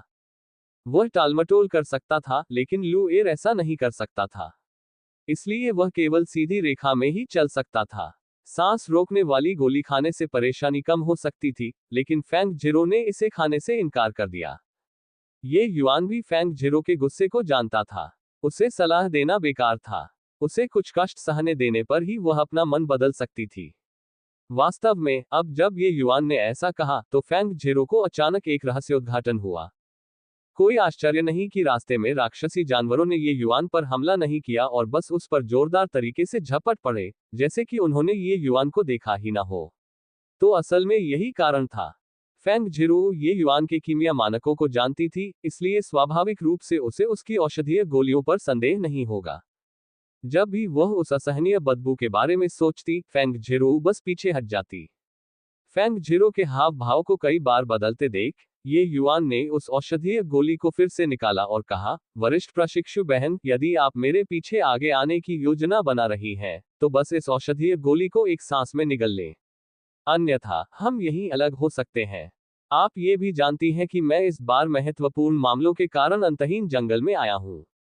समय बहुत कीमती है। अगर हम इसी तरह चलते रहे तो आप केवल मेरा बोझ बन जाएंगी। हालांकि वह वास्तव में इसे स्वीकार नहीं करना चाहती थी, लेकिन यह वैसा ही था जैसा ये युआन ने कहा था। अगर यह जारी रहा तो वह केवल ये युआन का बोझ बन जाएगी। फेंग जिरो बहुत प्रतिस्पर्धी थी। वह इस तथ्य को स्वीकार नहीं कर सकती थी कि वह एक बोझ बन जाएगी जिसे साथ लेकर चलना होगा। यहां तक सोचते हुए फेंग झिरो ने ये युआन के हाथ से औषधीय गोली छीन ली और अपनी आंखें बंद करके उसे निगल लिया। गोली उसके मुंह में गई और फेंग झिरो को एहसास हुआ कि यह उतनी बुरी नहीं थी जितनी उसने कल्पना की थी। वास्तव में इसके मुंह में हल्की खुशबू थी जो उसके पूरे शरीर में फैल गई। ये युआन की उस मुस्कुराहट को देखकर जैसे उसकी योजना सफल हो गई हो, फेंग झिरो का गुस्सा कहीं से भी भड़क उठा। उसने अपनी तलवार ये युआन की ओर तान दी और क्रोधित होकर कहा, क्या तुमने जानबूझकर मेरा मजाक उड़ाया? मैं तुम्हें मार डालूंगी। ये युआन ने जल्दी से चकमा दिया और जोर से हंसा। मेरी महान महिला, क्या आप समझदार हो सकती हैं? क्या आपको लगता है कि अगर मैं आपको शुरू से ही बता दूं, तो आप इस पर विश्वास करेगी? ये सुनकर फेंग झिरो दंग रह गया। ये युआन ने जो कहा वह वास्तव में सच था। हर व्यक्ति अपने स्वभाव को सबसे बेहतर तरीके से जानता था। भले ही ये युआन ने शुरू से ही बताया हो कि वह औषधीय गोली कितनी स्वादिष्ट थी, फिर भी वह उसे खाने से कतराती। पब फ्यूचर द्वारा विज्ञापन। संपर्क टॉस साइट मैप दान करें मेनू दिखाओ। उपन्यास ऑनलाइन पूरा पढ़े उपन्यास बिन। उपन्यास बेजोड़ औषधि देवता अध्याय 125 बुद्धि का प्रयोग करके गुडवॉल फूल प्राप्त करना। बेजोड़ औषधि देवता C125 बुद्धि का प्रयोग करके गुडवॉल फूल प्राप्त करना। पब फ्यूचर द्वारा विज्ञापन अध्याय 125 बुद्धि का प्रयोग करके गुडवॉल फूल प्राप्त करना। अनुवादक सेलेफोटा अंडरस्कोर संपादक रेगियस प्रोफेसर। फेंग झिरो ने सांस छिपाने वाली गोली खा ली। रास्ते में राक्षसी जानवरों से कोई उत्पीड़न नहीं हुआ, इसलिए जोड़ी की उन्नति की गति काफी बढ़ गई। आधे दिन के बाद दोनों लोग लगभग आधी यात्रा पैदल ही कर चुके थे। लेकिन ये युआन अचानक रुक गया। तुम क्यों नहीं चल रहे हो? फेंग झिरो ने पूछा। यह अच्छी चीज है। काम खत्म करके ये युआन आगे बढ़ी और एक गुफा के सामने पहुंची। फेंग झिरो भी बहुत उत्सुक थी क्योंकि वह उसके साथ चल रही थी। फेंग झिरो फिर से पूछने ही वाला था कि ये युआन ने हाथ से चुप रहने का इशारा किया। उसने अपनी आवाज आगे बढ़ाई, इस गुफा में एक प्रकार की जड़ी बूटी होनी चाहिए जिसे गुडवॉल फूल कहते हैं। हालांकि इस फूल की रखवाली आयरन पॉ फ्लाइंग बियर करते हैं। फेंग झिरो ने हैरानी से पूछा, तुम्हें फिर कैसे पता? कुछ कीमती जड़ी बूटियों के साथ न केवल जानवर जुड़े होते हैं, बल्कि उनसे जुड़े पौधे भी होते हैं। नीले चंदन के जंगल का ये विस्तार गुडवॉल फूल का साथी पौधा है। नीला चंदन मिट्टी में एक प्रकार का तरल पदार्थ स्रावित कर सकता है, और ये तरल पदार्थ वास्तव में गुडवॉल फूल का पोषण है। ये युआन ने समझाया। ये युआन का स्पष्टीकरण सुनकर फेंग झिरो अचंभित रह गया। उसे लगा कि ये युआन सर्वज्ञ और सर्वशक्तिमान है। नीले चंदन के जंगल से गुजरते हुए उसने वास्तव में अत्यंत दुर्लभ गुडवॉल फूल की खोज की। एक कीमियागर के रूप में फेंग झिरो ने स्वाभाविक रूप से गुडवॉल फूल के बारे में सुना था। यह एक बहुत ही दुर्लभ टियर 2 औषधीय जड़ी बूटी थी। सिवाय इसके कि हर्बल एसेंशियल्स ने गुडवॉल फूल का विस्तार से वर्णन नहीं किया। स्पष्ट रूप से लेखक ली शिझेन खुद इस फूल के स्रोत और उपयोग के बारे में स्पष्ट नहीं थे। 2 कुछ ऐसा जो कीमिया सम्राट भी नहीं समझ पाया, फिर भी ये युआन उसे अपने परिवार के खजाने की तरह गिन सकता था। आखिर उसके पीछे किस तरह का स्वर्ग विरोधी अस्तित्व था? पब फ्यूचर द्वारा विज्ञापन। उस शिक्षक की उपेक्षा करते हुए ये युआन स्वयं केवल 15 वर्ष का था। किस तरह का प्रतिभाशाली व्यक्ति 15 वर्ष की उम्र में इतनी सारी चीजें सीख सकता है? हालांकि फेंग झिरो ने अपने आश्चर्य को गुप्त ही रखा। उसके मुंह से कृपालुता झलक रही थी और उसने कहा, तुम बहुत कुछ जानते हो। थोड़ी देर में, अगर हम ये गुडवॉल फूल नहीं ढूंढ पाए, तो देखते हैं कि तुम क्या कहना चाहते हो। ये युआन मुस्कुराया और कुछ भी स्पष्ट नहीं किया। उसने अपनी आवाज उस तक पहुंचाई, बाद में, तुम आयरन पॉ फ्लाइंग बियर को फुसलाकर भगा देना। मैं जाकर जड़ी बूटी ले आऊंगा। फेंग झिरो ने जब ये सुना तो उसकी भौहें तन गईं और वह अपनी आवाज को व्यक्त करना भी भूल गई, क्योंकि उसने आक्रोश से जवाब दिया, क्या तुम गलत हो, ये युआन? तुम एक बड़े आदमी हो, फिर भी तुम महिलाओं से खतरनाक काम करवाते रहते हो। अगर तुम जाना चाहते हो तो जाओ, मैं नहीं जा रही। ये युआन ने मासूमियत से कहा, वरिष्ठ प्रशिक्षु बहन, आप मेरी रक्षा करने आई हैं। क्या आप मुझे मरते हुए देख सकती हैं? आयरन पॉ फ्लाइंग बियर एक टियर 2 राक्षसी जानवर है, जिसकी गति बहुत तेज और ताकत बहुत ज्यादा होती है। अगर मैं चला गया, तो यह मेरी जान लेने के बराबर है। मुझे परवाह नहीं है। किसी भी तरह से, मैं नहीं जा रहा हूं। फेंग झिरोऊ की हठधर्मिता ने काम किया। गर्जन। तभी एक जोरदार दहाड़ सुनाई दी। दोनों की बहस की आवाज ने गुफा के अंदर मौजूद आयरन पॉ फ्लाइंग भालू को चौंका दिया। धीरे धीरे घने अंधेरे गुफा से एक विशालकाय आकृति प्रकट हुई, जिसके शरीर पर फर था। ये वास्तव में एक वयस्क आयरन पॉ फ्लाइंग भालू था। अरे, हमने आयरन पॉ फ्लाइंग बियर को सतर्क कर दिया है। जल्दी से भागो। फेंग झिरो चीखा और भागने के लिए मुड़ा। कुछ कदम चलने के बाद फेंग झिरो को अचानक एहसास हुआ कि कुछ गड़बड़ है। पीछे मुड़कर उसने पाया कि ये युआन हिला तक नहीं था। तुम वहां बेवकूफी से क्यों खड़े हो, ये युआन? जल्दी से भागो। हम आयरन पॉ फ्लाइंग भालू का मुकाबला नहीं कर सकते। फेंग झिरो चिल्लाया। आयरन पॉ फ्लाइंग बियर का स्वभाव बहुत ही उग्र था।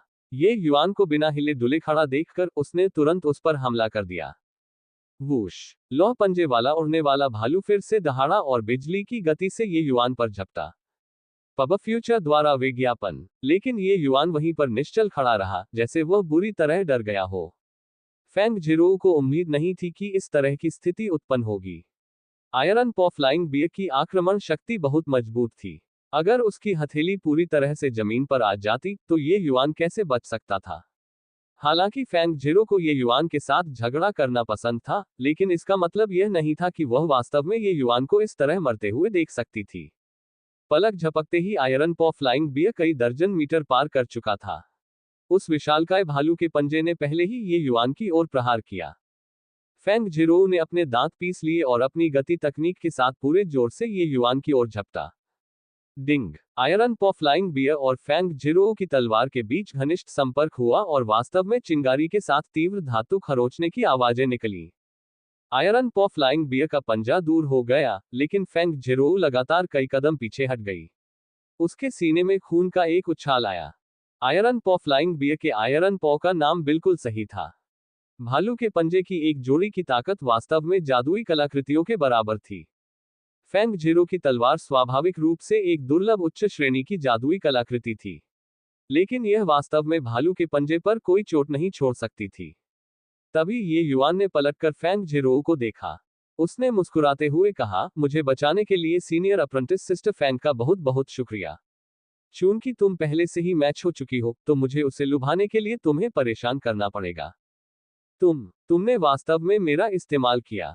फेंग झिरो हताश थी। अब जाकर उसने ये युआन द्वारा धोखा दिए जाने पर प्रतिक्रिया व्यक्त की। ये युआन बच निकलने में असमर्थ नहीं था, लेकिन उसने जानबूझकर नहीं चकमा दिया, ताकि वह उसके वापस आने और उसे बचाने का इंतजार कर सके। अब स्पष्ट रूप से बातचीत करने का समय नहीं था। आयरन पॉ फ्लाइंग बियर पहले ही उनकी आंखों के सामने आ चुका था। अब भागना बेकार था। चूंकि इसका नाम आयरन पॉ फ्लाइंग बियर रखा गया था, इसलिए ये देखा जा सकता था कि यह बड़ा था, लेकिन अनाड़ी नहीं था। इसकी चाल बहुत तेज थी। आयरन पॉ फ्लाइंग बियर क्रोधित लग रहा था। वह फिर से चिल्लाया, लेकिन ये युआन की परवाह न करते हुए फेंग झिरो की ओर झपटा। फेंग झिरो ने ये युआन पर एक ठंडी नजर डाली और कहा, मैं बाद में तुम्हारे साथ हिसाब बराबर कर लूंगा। हुन्फ। बात खत्म करते हुए फेंग झिरो ने अपनी तलवार उठाए और मुड़कर तेजी से दूर निकल गई। ये युआन ने हंसते हुए फेंग झिरो की पीठ पर चिल्लाया, सावधान रहो वरिष्ठ प्रशिक्षु बहन फेंग। उसके बाद ये युआन बिना किसी जल्दबाजी के गुफा की ओर चला गया। आयरन पॉ फ्लाइंग बियर का शरीर बहुत बड़ा था। उसने जो गुफा चुनी थी वह स्वाभाविक रूप से बहुत विशाल थी। गुफा गहरी नहीं थी। ये युआन गुफा में घुसा और जल्दी से गुडवॉल फूल ढूंढ निकाला। वास्तव में कुल मिलाकर कई सौ डंठल थे। हाँ, इन गुडवॉल फूलों के साथ मैं कम से कम कई सौ क्रिस्टल फॉर्मेशन दायरे के पावरहाउस का पोषण कर सकता हूँ। ऐसी विलासिता। ये युआन को भी उम्मीद नहीं थी कि इस गुफा के अंदर इतने सारे गुडवॉल फूल होंगे। ये युआन इन गुडवॉल फूलों को छोड़ने के लिए तैयार नहीं था। इसका मुख्य कारण हुआन योंग से किया गया उसका वादा था। उस समय फेंग रुओकिंग ने कुछ हिस्सों का अनुमान लगाया था, लेकिन उसने नहीं सोचा था कि ये युआन इतनी जल्दी उस वादे को पूरा कर सकेगा। ये युआन उस समय हुआन योंग को जो बड़ा उपहार देना चाहता था, वह था उसे क्रिस्टल निर्माण क्षेत्र में प्रवेश करने में मदद करना।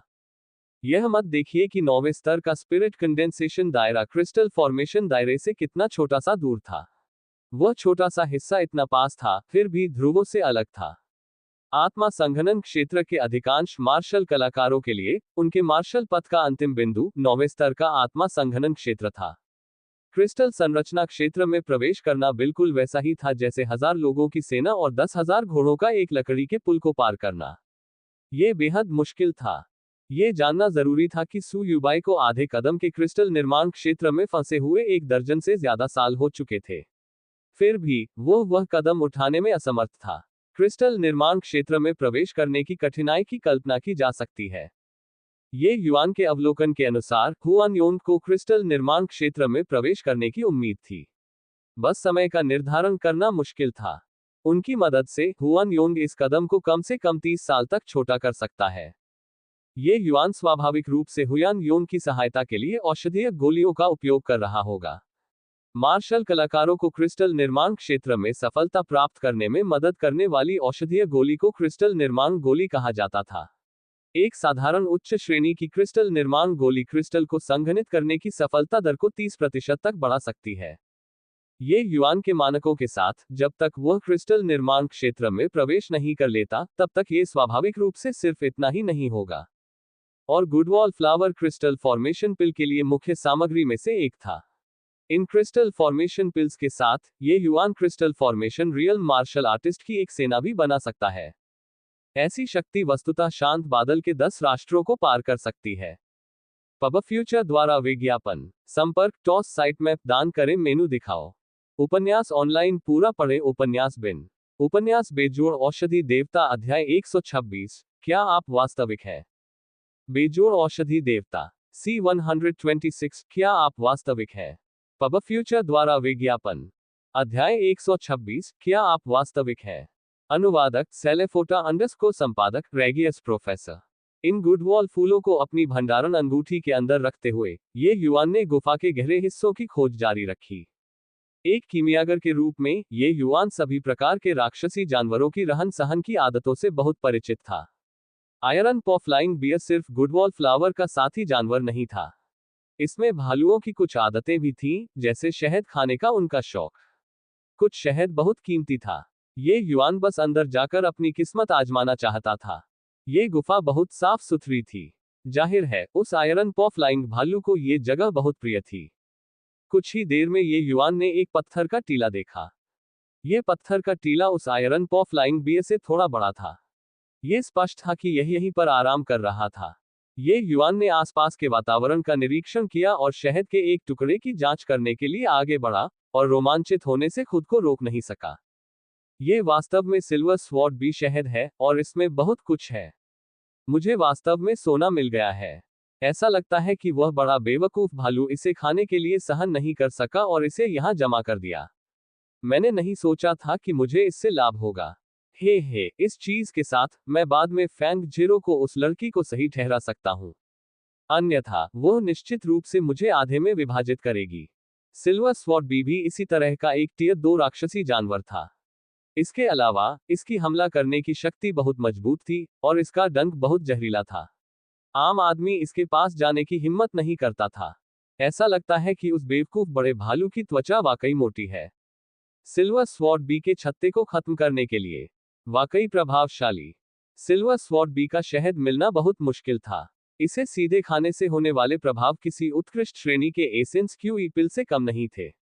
ये युआन के आत्मा संघनन क्षेत्र में प्रवेश करने के बाद उसकी साधना के लिए भी बड़ी मात्रा में औषधीय गोलियों की आवश्यकता होगी। आत्मा संघनन क्षेत्र में साधना करते समय अनंत दुनिया में आमतौर पर इस्तेमाल की जाने वाली औषधीय गोली को एसेंस ड्रॉप पिल कहा जाता था। ये युआन स्पष्ट रूप से ऐसी निम्न स्तर की औषधीय गोली का उपयोग नहीं करेगा। वह जेड वाटर पिल नामक एक औषधीय गोली को परिष्कृत करने के लिए तैयार था। इसका प्रभाव एसेंस ड्रॉप पिल से एक स्तर अधिक मजबूत था, और सिल्वर स्वॉर्ड बी का शहद जेड वाटर पिल को परिष्कृत करने के लिए मुख्य सामग्री में से एक था। इतनी अधिक मात्रा में सिल्वर स्वॉर्ड मधुमक्खी के शहद से जो औषधीय गोली परिष्कृत की जा सकती थी, वह मोटे तौर पर ये युआन को चौथे या पांचवें स्तर के आत्मा संघनन क्षेत्र में सफलता दिलाने के लिए पर्याप्त थी। और सिल्वर स्वॉर्ड बी शहद का एक और उपयोग था, जो कि गोरापन और सुंदरता प्रदान करना था। ये युआन के तरीकों से फैंग जीरो को रिश्वत देने के लिए कई सौंदर्य बनाए रखने वाली गोलियों को परिष्कृत करने के बाद, उस लड़की को अब उसके साथ कोई परेशानी नहीं होगी। कौन सी महिला हमेशा जवान नहीं रहना चाहती? सिल्वर स्वॉर्ड मधुमक्खी का शहद इकट्ठा करने के बाद ये युआन वहीं नहीं रुका और सीधे गुफा छोड़ने के लिए तैयार हो गया। अगर फेंग झिरो खुद को नहीं बचा पाया और वह महान मूर्ख भालू जल्दी वापस आकर उसे अंदर फंसा देता तो यह अच्छा नहीं होता। ये युआन तेजी से गुफा के प्रवेश द्वार पर गया और गुफा से बाहर निकलने ही वाला था कि अचानक एक पूर्वाभास हुआ।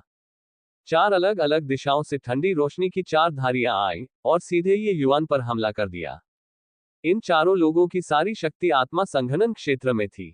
4 प्रकाश किरणों ने ये युआन को उसकी जान लेने के उद्देश्य से सभी कोनों से बंद कर दिया। चिंगारी को चकमक पत्थर से उड़ने में जितना समय लगता है उतने समय में ये युआन के पास ज्यादा सोचने का समय नहीं था और वह अपनी छवि के बारे में भी नहीं सोच सकता था।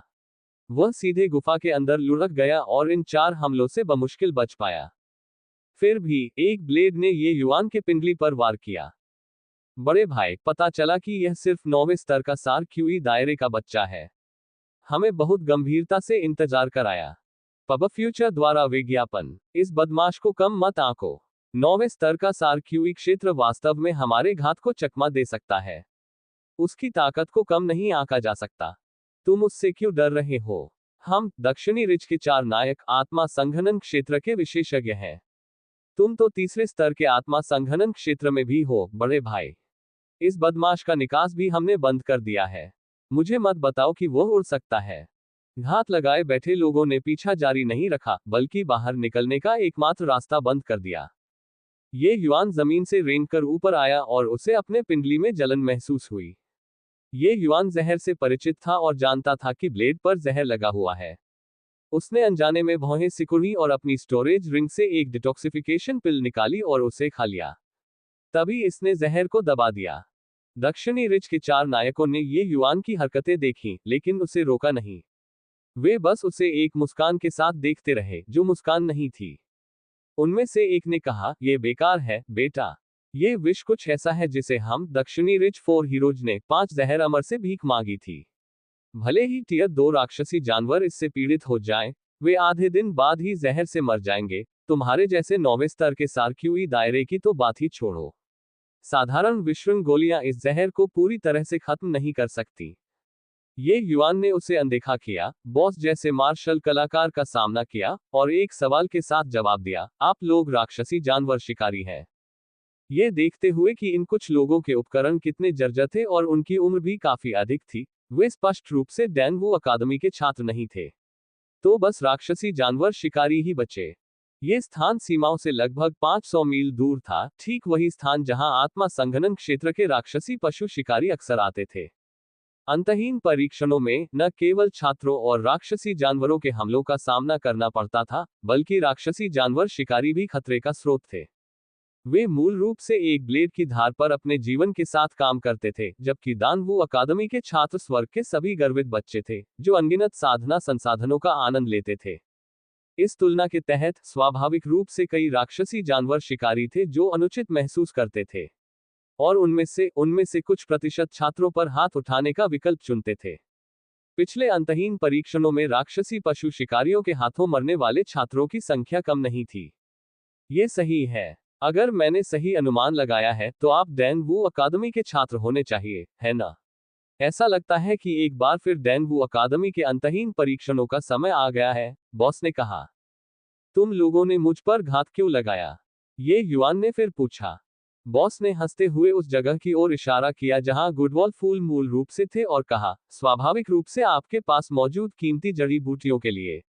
इस जगह पर कई औषधीय जड़ी बूटियां होनी चाहिए, है ना? ऐसा लगता है कि इसे आपने ही लिया है। इसे सौंप दें और हम आपको बिना किसी दर्द के अंत देंगे। बॉस की बातें सुनकर ये युआन अपनी हंसी रोक नहीं सका। अगर मैं जड़ी बूटियां सौंप दूं तो तुम लोग मुझे छोड़ भी नहीं दोगे। हे, माफ करना, तुम्हें डैनवू अकादमी से आने के लिए किसने कहा? अगर मैं तुम्हें अंतहीन जंगल से बाहर निकलने के बाद छोड़ दूं, तो हम दक्षिणी रिज के 4 नायक कैसे बचेंगे? तो फिर तुम बकवास क्यों कर रहे हो? सीधे इसे छीनने की कोशिश करो और काम खत्म करो, ये युआन ने उदास होकर कहा। बॉस ने ठहाका लगाया। उसने इस भाव से बात करना जारी रखा जैसे सब कुछ उसकी मुट्ठी में हो। बात करने का स्वाभाविक रूप से अपना उद्देश्य होता है। क्या तुम्हें पता है कि हमने ब्लेड पर कौन सा जहर लगाया था? इस जहर को 100 ब्रीथ कोलैप्स कहते हैं। इसका मतलब है कि 100 सांसों के भीतर जहर भड़क उठेगा और तुम्हारे पास प्रतिरोध करने का कोई रास्ता नहीं होगा, और निश्चित रूप से आधे दिन के भीतर तुम मर जाओगे। जब से तुम्हें जहर दिया गया था तब से अब तक लगभग 90 सांसें हो चुकी हैं। 10, 9, 8, 1, नीचे। ये 100 सांस का पतन हर बार कारगर साबित हुआ जब भी दक्षिणी रिज के 4 नायक इसका इस्तेमाल करते थे। यहां तक कि अगर एक विशालकाय राक्षसी जानवर भी इस विष से पीड़ित हो तो वह भी 100 सांसों के भीतर जमीन पर गिर जाता था। ये युआन केवल 9वें स्तर का सारक्यू क्षेत्र था। वह स्वाभाविक रूप से इस अंत से बच नहीं सकता था। लेकिन जब उसने 10 सांसें पूरी कर ली और नीचे शब्द कहा तो ये युआन बिना गिरने के इरादे के वहीं खड़ा रहा। अरे, क्या मैंने गलत गिनती की? अभी भी कई सांसों का समय बाकी है। बॉस ने स्थिति देखकर हैरानी से कहा। ये युआन ने इस दक्षिणी रिज 4 हीरोज के बॉस को देखा और आहें भरने से खुद को रोक नहीं सका। क्या तुम सच में ऐसा कर रहे हो? इस छोटे भगवान के साथ जहर का खेल खेलते हुए तुम अभी भी थोड़े अकुशल हो। जब ये छोटा भगवान जहर के साथ खेल रहा था, मुझे डर है कि तुम्हारे दादाजी का जन्म भी नहीं हुआ था। टिप्पणियां 14। यूया, अब उन्हें अपना गुलाम बनाओ और उन्हें अपने लिए काम करने दो। पब फ्यूचर द्वारा विज्ञापन। काया बंदर। और इस छोटे लड़के की उम्र अभी कितनी है? कार्बनस। जोर जोर से हंसना। इस अध्याय को रेट करें। पावर स्टोन के साथ वोट करें। अध्याय 127 कलह बोना। अनुवादक सेलेफोटा अंडरस्कोर संपादक रेगियस प्रोफेसर। यद्यपि ये युआन द्वारा परिष्कृत की गई विश्वंग गोली केवल टियर 2 थी, लेकिन औषधीय गोली की संरचना ये हॉन द्वारा परिष्कृत की गई गोली से पूरी तरह से अलग थी। विश्वंग की गोली का सेवन करने और किन राज्य के इन आत्मा संक्षेपण क्षेत्र मार्शल कलाकारों का सामना करने के बाद ये युआन को सभी जहर के लिए अजेय कहा जा सकता है।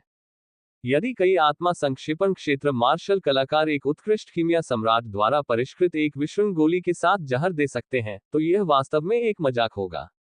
जब ये युआन ने बात खत्म की तो दक्षिणी रिज 4 हीरोज के बॉस का चेहरा तेजी से उतर गया।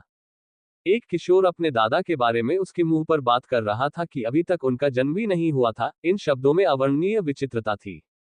क्या यह हो सकता है कि यह बच्चा कोई बूढ़ा राक्षस था जिसने अपनी जवानी बनाए रखने की तकनीक का उपयोग करके अपना चेहरा बनाए रखा था? बॉस ने तुरंत इस विचार को नकार दिया। डैन वू अकादमी में भर्ती होने के लिए किसी को बोन एज टेस्ट से गुजरना पड़ता है। अगर यह बदमाश वाकई बूढ़ा राक्षस था तो कोई रास्ता नहीं था कि वह डैन वू अकादमी में प्रवेश कर सके। और ये युआन स्पष्ट रूप से 9वें स्तर का सारक्यूई क्षेत्र था। किस पुराने राक्षस की ताकत इतनी घटिया थी? इसलिए बॉस का अंतिम निष्कर्ष ये था कि ये युआन पूरी तरह से उसका ध्यान भटकाने की कोशिश कर रहा था। हे, तुम्हारी डिटॉक्सिफिकेशन गोली एक खजाना है। यहां तक कि 100 सांसों का पतन भी तुम्हारे लिए बेकार था। लेकिन क्या तुम्हें लगता है कि अपनी शक्ति से तुम हम चारों से बच सकते हो? बॉस ने ठंडे स्वर में उपहास किया। ये युआन जरा भी नहीं घबराया। इसके बजाय उसने हल्के से मुस्कुराते हुए कहा, दक्षिणी रिज डेड डॉग्स है ना? आप सब आकर कोशिश कर सकते हैं। बात खत्म करते हुए एक नीली लटकन वाली तलवार अचानक ये युआन के हाथ में आ गई, जिसके साथ एक डराने वाली ठंडी की हुई थी। ये वास्तव में कंगुआ तलवार थी। जैसे ही केंगुआ तलवार प्रकट हुई, आत्मा कलाकृतियों के लिए अद्वितीय शक्तिशाली आभा ने तेजी से दक्षिणी रिज के 4 नायकों को घेर लिया। राक्षसी जानवरों के शिकारी विशाल अनुभव और ज्ञान वाले लोग थे। एक बार जब केंगुआ तलवार ने खुद को दिखाया तो उन्होंने इसकी विशिष्टता महसूस की। आत्मा की कलाकृति। यह अवश्य ही एक आत्मा की कलाकृति होगी। बेशकीमती कलाकृतियों और जादुई कलाकृतियों में निश्चित रूप से इस प्रकार की उतार चढ़ाव नहीं होती। दक्षिणी रिज बॉस ने आश्चर्य से कहा और उसकी आंखों में तुरंत अतुलनीय लालच दिखा। दक्षिणी रिज बॉस द्वारा याद दिलाए जाने पर अन्य 3 लोगों ने भी तुरंत प्रतिक्रिया व्यक्त की। उनकी निगाहों में भी वही अत्यंत लालची नजर थी। हा, ये सोचना कि मैं चेन जीक्यू वास्तव में एक आत्मा कलाकृति का मालिक हो सकता हूँ, ये वास्तव में स्वर्ग का आशीर्वाद है। बेटा, क्या तुम्हारे परिवार के बुजुर्गों ने तुम्हें कीमती सामान न दिखाने का सिद्धांत नहीं सिखाया? चूंकि तुमने एक आत्मा कलाकृति को उजागर कर दिया है, इसलिए मैं औपचारिकता नहीं निभाऊंगा और बस इसे स्वीकार करूंगा। दक्षिणी रिज बॉस पागलों की तरह हंसा। अभी चेन जीक्यू इतना उत्तेजित था कि वह थोड़ा कांप रहा था। यह एक आत्मा कलाकृति थी। यहाँ तक कि उसने सपने में भी नहीं सोचा था कि इस जीवन में वह वास्तव में किसी आत्मा का स्वामी हो सकता है।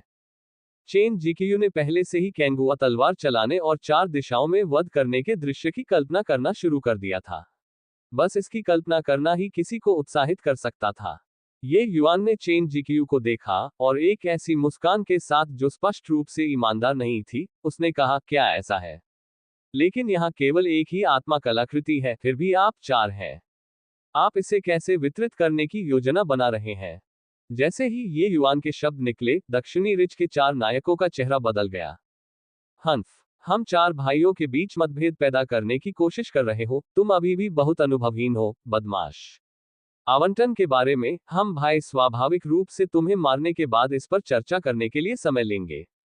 तुम्हें चिंता करने की कोई जरूरत नहीं है। चेन जिकियू ने मुक्केबाजी की दुनिया में इतने वर्षों के बाद खुद को कठोर बना लिया था और ये युआन के इरादों पर तुरंत प्रतिक्रिया व्यक्त की, और उसने अपने भाइयों को शांत करने के लिए शब्दों का उपयोग करने की कोशिश की। लेकिन अब जब ये युआन ने ऐसा कहा, तो चेन जिकियू ने भी चुपचाप योजना बना ली कि इस आत्मा कलाकृति के स्वामित्व को कैसे तय किया जाए। आत्मा की कलाकृति को छीनने के बाद वह बाकी 3 लोगों को खत्म करने का मौका ढूंढ लेगा। यह तलवार सिर्फ उसी की होगी। दक्षिणी रिच के 4 नायक जो भी हों, चाहे उनमें कितना भी गहरा भाईचारा हो, वे सब एक आत्मा की कलाकृति के सामने कुछ भी नहीं थे। मार्शल आर्ट की दुनिया में ताकतवर लोग कमजोर लोगों पर हमला करते हैं। सिर्फ एक को मजबूत बनाना ही परम सत्य है। चेन जिकियू ने इतने सालों तक हर तरह के खतरों का सामना किया। वह इस सिद्धांत से अनजान कैसे हो सकता था? सच में। लेकिन जब तुम अभी बात कर रही थी तो मैंने तुम्हारा चेहरा देखा, और ऐसा नहीं लगता कि तुम अपने भाइयों के साथ साझा करना चाहती हो।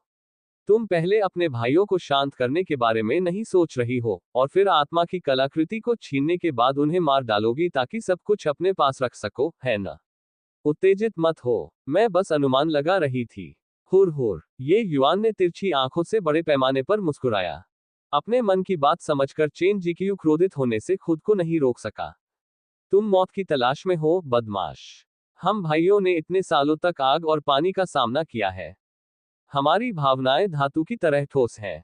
क्या तुम्हें लगता है कि थोड़ी बहुत असहमति जताने से हम इसके झांसे में आ जाएंगे? भाइयों, पहले इस बदमाश को मार डालो। या शर्म से गुस्सा हो रहे हो? तुम कहते हो कि तुम्हारी भावनाएं धातु की तरह सख्त हैं। क्या तुम स्वर्गीय दाव शपथ लेने की हिम्मत रखते हो? डरने की क्या बात है? वैसे बात करने से पहले तुम्हें मार डालूंगा। बूढ़ा दूसरा, बूढ़ा तीसरा, बूढ़ा चौथा, तुम बेवकूफी से यहाँ क्यों खड़े हो? मुझे मत बताओ कि हमारा रिश्ता इस बदमाश के कुछ वाक्यों का सामना भी नहीं कर सकता। चेन जिकियू ने पीड़ा भरे भाव से कहा। बाकी 3 लोगों ने एक दूसरे को देखा, लेकिन लंबे समय तक कोई हरकत नहीं की। जाहिर है, ये युआन के शब्दों का असर हुआ। हे, ऐसा नहीं है कि आपकी भावनाएं गहरी नहीं हैं, बल्कि लाभ बहुत ज्यादा है। आत्मा कलाकृतियों का आकर्षण बहुत ज्यादा है। कौन इसका विरोध कर सकता है? जिस तरह से मैं इसे देखता हूं, आप में से कुछ लोग क्रूर और निर्दयी लोग हैं। पिछली बार आपका रिश्ता अच्छा था क्योंकि बहुत ज्यादा लाभ का प्रलोभन नहीं था। लेकिन अब एक आत्मा कलाकृति है जो आप सभी के सामने प्रकट हुई है। आप में से कोई भी शांत नहीं रह सकता, है ना? आप में से कुछ लोग पहले से ही उसके मुकाबले में नहीं हैं। एक बार जब उसे आत्मा कलाकृति मिल जाती है तो क्या आप सभी अभी भी जीवित रह सकते हैं? ये युआन ने शांति से कहा। ये युआन के शब्दों ने अन्य 3 लोगों के चेहरे पर एक बार फिर से भाव बदल दिए। कोई भी आत्मा कलाकृति कितनी भी अच्छी क्यों ना हो, वह किसी के जीवन जितनी अच्छी नहीं होती। ये दक्षिणी रिच के 4 नायक मूल रूप से राक्षसी जानवर शिकारियों के बीच कुख्यात थे। उनमें से प्रत्येक लोमड़ियों की तरह निर्दयतापूर्वक क्रूर और चालाक था। ये कहना कि वे चारों राक्षसी जानवर शिकारी थे, ये कहना भी सही होगा कि वे शिकारियों के शिकारी थे। वे अक्सर दूसरे राक्षसी जानवर शिकारियों के खिलाफ जाते थे, जिससे स्वर्ग और मनुष्य दोनों का क्रोध भड़क उठता था। लेकिन इन 4 लोगों की ताकत भी बहुत अधिक थी, जिसके परिणामस्वरूप कोई भी उन्हें उकसाने की हिम्मत नहीं कर सकता था, और केवल उनसे छिपने की पूरी कोशिश कर सकता था। ये चारों लोग ऐसे दिखते थे जैसे कि वे एक ही खंड हो, लेकिन वास्तव में प्रत्येक में अपना अपना घृणित गुण था। मुनाफे के सामने वे पहले की तरह एक साथ कैसे आगे बढ़ सकते थे और पीछे हट सकते थे। इस समय ओल्ड सेकंड ने आखिरकार कहा, बड़े भाई, ऐसा नहीं है कि हम आप पर विश्वास नहीं करते हैं, लेकिन यह आत्मा कलाकृति अत्यधिक महत्वपूर्ण है। बेहतर होगा कि हम पहले इस पर चर्चा करें कि इसके साथ क्या करना है, फिर प्रत्येक एक स्वर्गीय दाव शपथ लेता है। जब ओल्ड सेकंड ने ऐसा कहा तो चेन जीक्यू का दिल तुरंत डूब गया। जाहिर है, उसकी हत्या की मंशा जाग उठी थी। हालांकि चेन जीक्यू उन चारों में सबसे चालाक था, इसलिए स्वाभाविक रूप से उसने इसे अपने चेहरे पर नहीं दिखाया। चेन जीक्यू ने हंसते हुए कहा, चूंकि मामला ऐसा है, तो हम भाई पहले इस पर चर्चा करेंगे।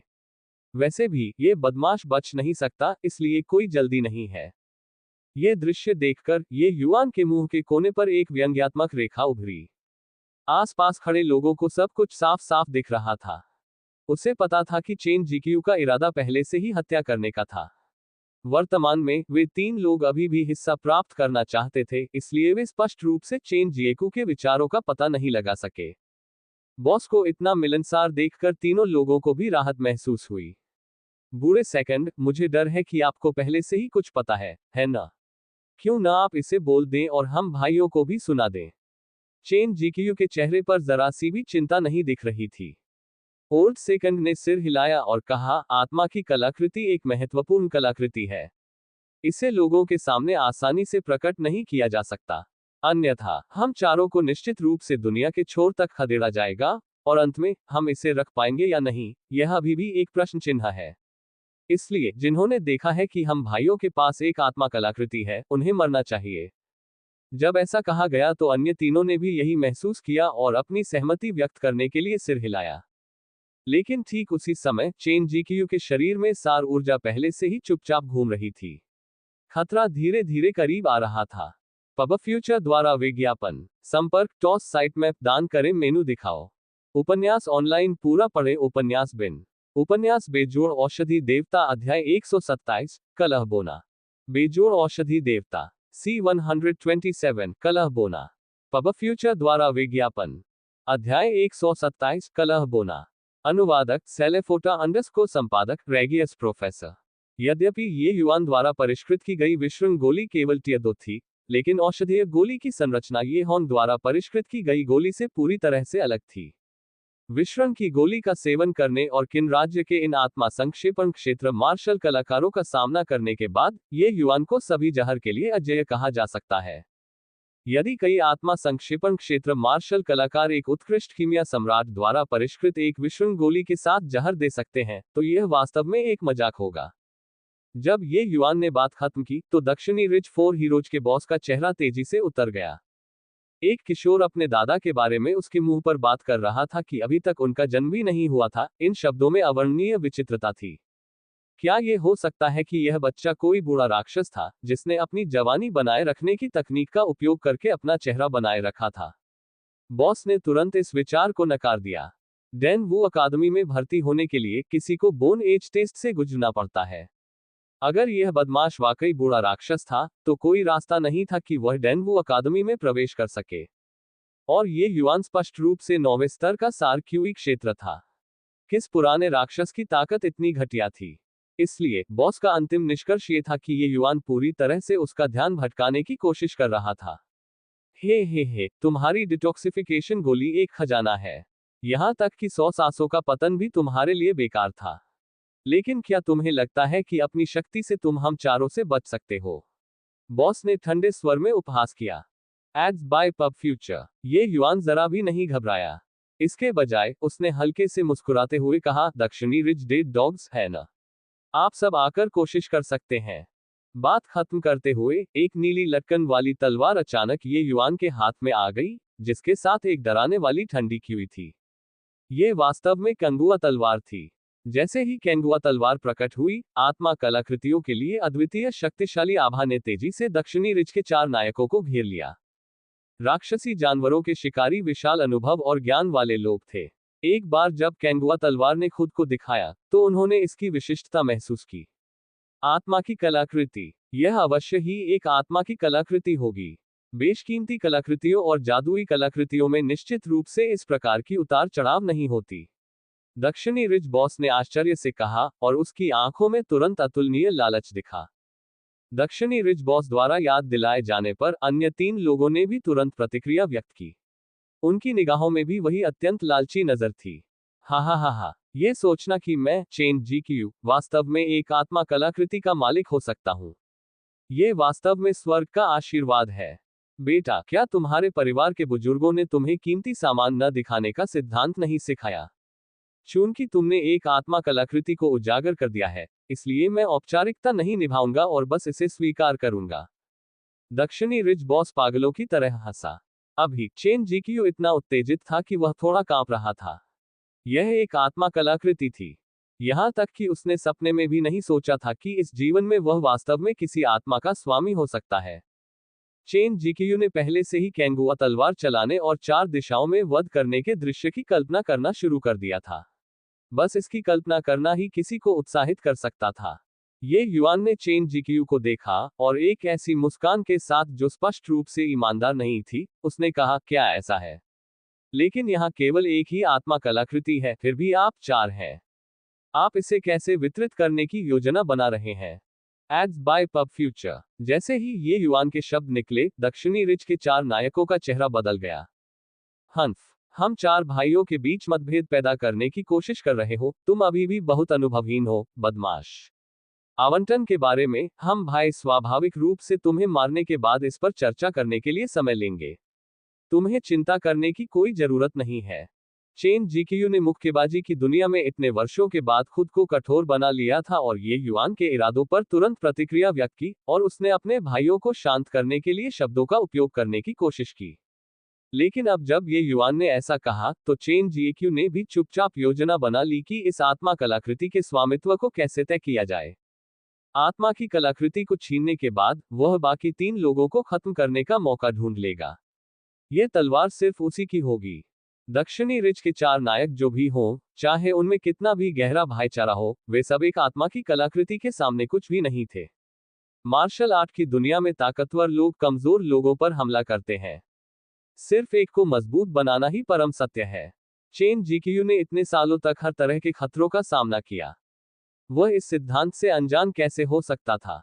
सच में। लेकिन जब तुम अभी बात कर रही थी तो मैंने तुम्हारा चेहरा देखा, और ऐसा नहीं लगता कि तुम अपने भाइयों के साथ साझा करना चाहती हो। तुम पहले अपने भाइयों को शांत करने के बारे में नहीं सोच रही हो, और फिर आत्मा की कलाकृति को छीनने के बाद उन्हें मार डालोगी ताकि सब कुछ अपने पास रख सको, है ना?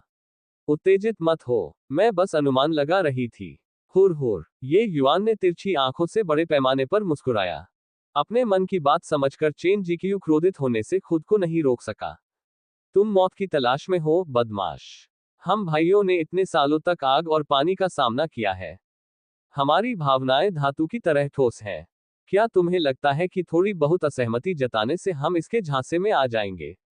भाइयों, पहले इस बदमाश को मार डालो। या शर्म से गुस्सा हो रहे हो? तुम कहते हो कि तुम्हारी भावनाएं धातु की तरह सख्त हैं। क्या तुम स्वर्गीय दाव शपथ लेने की हिम्मत रखते हो? डरने की क्या बात है? वैसे बात करने से पहले तुम्हें मार डालूंगा। बूढ़ा दूसरा, बूढ़ा तीसरा, बूढ़ा चौथा, तुम बेवकूफी से यहाँ क्यों खड़े हो? मुझे मत बताओ कि हमारा रिश्ता इस बदमाश के कुछ वाक्यों का सामना भी नहीं कर सकता। चेन जीक्यू ने पीड़ा भरे भाव से कहा। बाकी 3 लोगों ने एक दूसरे को देखा, लेकिन लंबे समय तक कोई हरकत नहीं की। जाहिर है, ये युआन के शब्दों का असर हुआ। हे, ऐसा नहीं है कि आपकी भावनाएं गहरी नहीं हैं, बल्कि लाभ बहुत ज्यादा है। आत्मा कलाकृतियों का आकर्षण बहुत ज्यादा है। कौन इसका विरोध कर सकता है? जिस तरह से मैं इसे देखता हूं, आप में से कुछ लोग क्रूर और निर्दयी लोग हैं। पिछली बार आपका रिश्ता अच्छा था क्योंकि बहुत ज्यादा लाभ का प्रलोभन नहीं था। लेकिन अब एक आत्मा कलाकृति है जो आप सभी के सामने प्रकट हुई है। आप में से कोई भी शांत नहीं रह सकता, है ना? आप में से कुछ लोग पहले से ही उसके मुकाबले में नहीं हैं। एक बार जब उसे आत्मा कलाकृति मिल जाती है तो क्या आप सभी अभी भी जीवित रह सकते हैं? ये युआन ने शांति से कहा। ये युआन के शब्दों ने अन्य 3 लोगों के चेहरे पर एक बार फिर से भाव बदल दिए। कोई भी आत्मा कलाकृति कितनी भी अच्छी क्यों ना हो, वह किसी के जीवन जितनी अच्छी नहीं होती। ये दक्षिणी रिज के 4 नायक मूल रूप से राक्षसी जानवर शिकारियों के बीच कुख्यात थे। उनमें से प्रत्येक लोमड़ियों की तरह निर्दयतापूर्वक क्रूर और चालाक था। ये कहना कि वे चारों राक्षसी जानवर शिकारी थे, ये कहना भी सही होगा कि वे शिकारियों के शिकारी थे। वे अक्सर दूसरे राक्षसी जानवर शिकारियों के खिलाफ जाते थे, जिससे स्वर्ग और मनुष्य दोनों का क्रोध भड़क उठता था। लेकिन इन 4 लोगों की ताकत भी बहुत अधिक थी, जिसके परिणामस्वरूप कोई भी उन्हें उकसाने की हिम्मत नहीं कर सकता था, और केवल उनसे छिपने की पूरी कोशिश कर सकता था। ये चारों लोग ऐसे दिखते थे जैसे कि वे एक ही खंड हो, लेकिन वास्तव में प्रत्येक में अपना अपना घृणित गुण था। मुनाफे के सामने वे पहले की तरह एक साथ कैसे आगे बढ़ सकते थे और पीछे हट सकते थे। इस समय ओल्ड सेकंड ने आखिरकार कहा, बड़े भाई, ऐसा नहीं है कि हम आप पर विश्वास नहीं करते हैं, लेकिन यह आत्मा कलाकृति अत्यधिक महत्वपूर्ण है। बेहतर होगा कि हम पहले इस पर चर्चा करें कि इसके साथ क्या करना है, फिर प्रत्येक एक स्वर्गीय दाव शपथ लेता है। जब ओल्ड सेकंड ने ऐसा कहा तो चेन जीक्यू का दिल तुरंत डूब गया। जाहिर है, उसकी हत्या की मंशा जाग उठी थी। हालांकि चेन जीक्यू चारों में से सबसे चालाक था, इसलिए स्वाभाविक रूप से उसने इसे अपने चेहरे पर नहीं दिखाया। चेन जीक्यू ने हंसते हुए कहा, चूंकि मामला ऐसा है, तो हम भाई पहले इस पर चर्चा करेंगे। वैसे भी ये बदमाश बच नहीं सकता, इसलिए कोई जल्दी नहीं है। ये दृश्य देखकर ये युवान के मुंह के कोने पर एक व्यंग्यात्मक रेखा उभरी। आसपास खड़े लोगों को सब कुछ साफ साफ दिख रहा था। उसे पता था कि चेन जीक्यू का इरादा पहले से ही हत्या करने का था। वर्तमान में वे 3 लोग अभी भी हिस्सा प्राप्त करना चाहते थे, इसलिए वे स्पष्ट रूप से चेन जीक्यू के विचारों का पता नहीं लगा सके। बॉस को इतना मिलनसार देखकर तीनों लोगों को भी राहत महसूस हुई। बूढ़े सेकंड, मुझे डर है कि आपको पहले से ही कुछ पता है ना? क्यों ना आप इसे बोल दें और हम भाइयों को भी सुना दें। चेन जीक्यू के चेहरे पर जरा सी भी चिंता नहीं दिख रही थी। ओल्ड सेकंड ने सिर हिलाया और कहा, आत्मा की कलाकृति एक महत्वपूर्ण कलाकृति है। इसे लोगों के सामने आसानी से प्रकट नहीं किया जा सकता। अन्यथा हम चारों को निश्चित रूप से दुनिया के छोर तक खदेड़ा जाएगा, और अंत में हम इसे रख पाएंगे या नहीं, यह अभी भी एक प्रश्न चिन्ह है।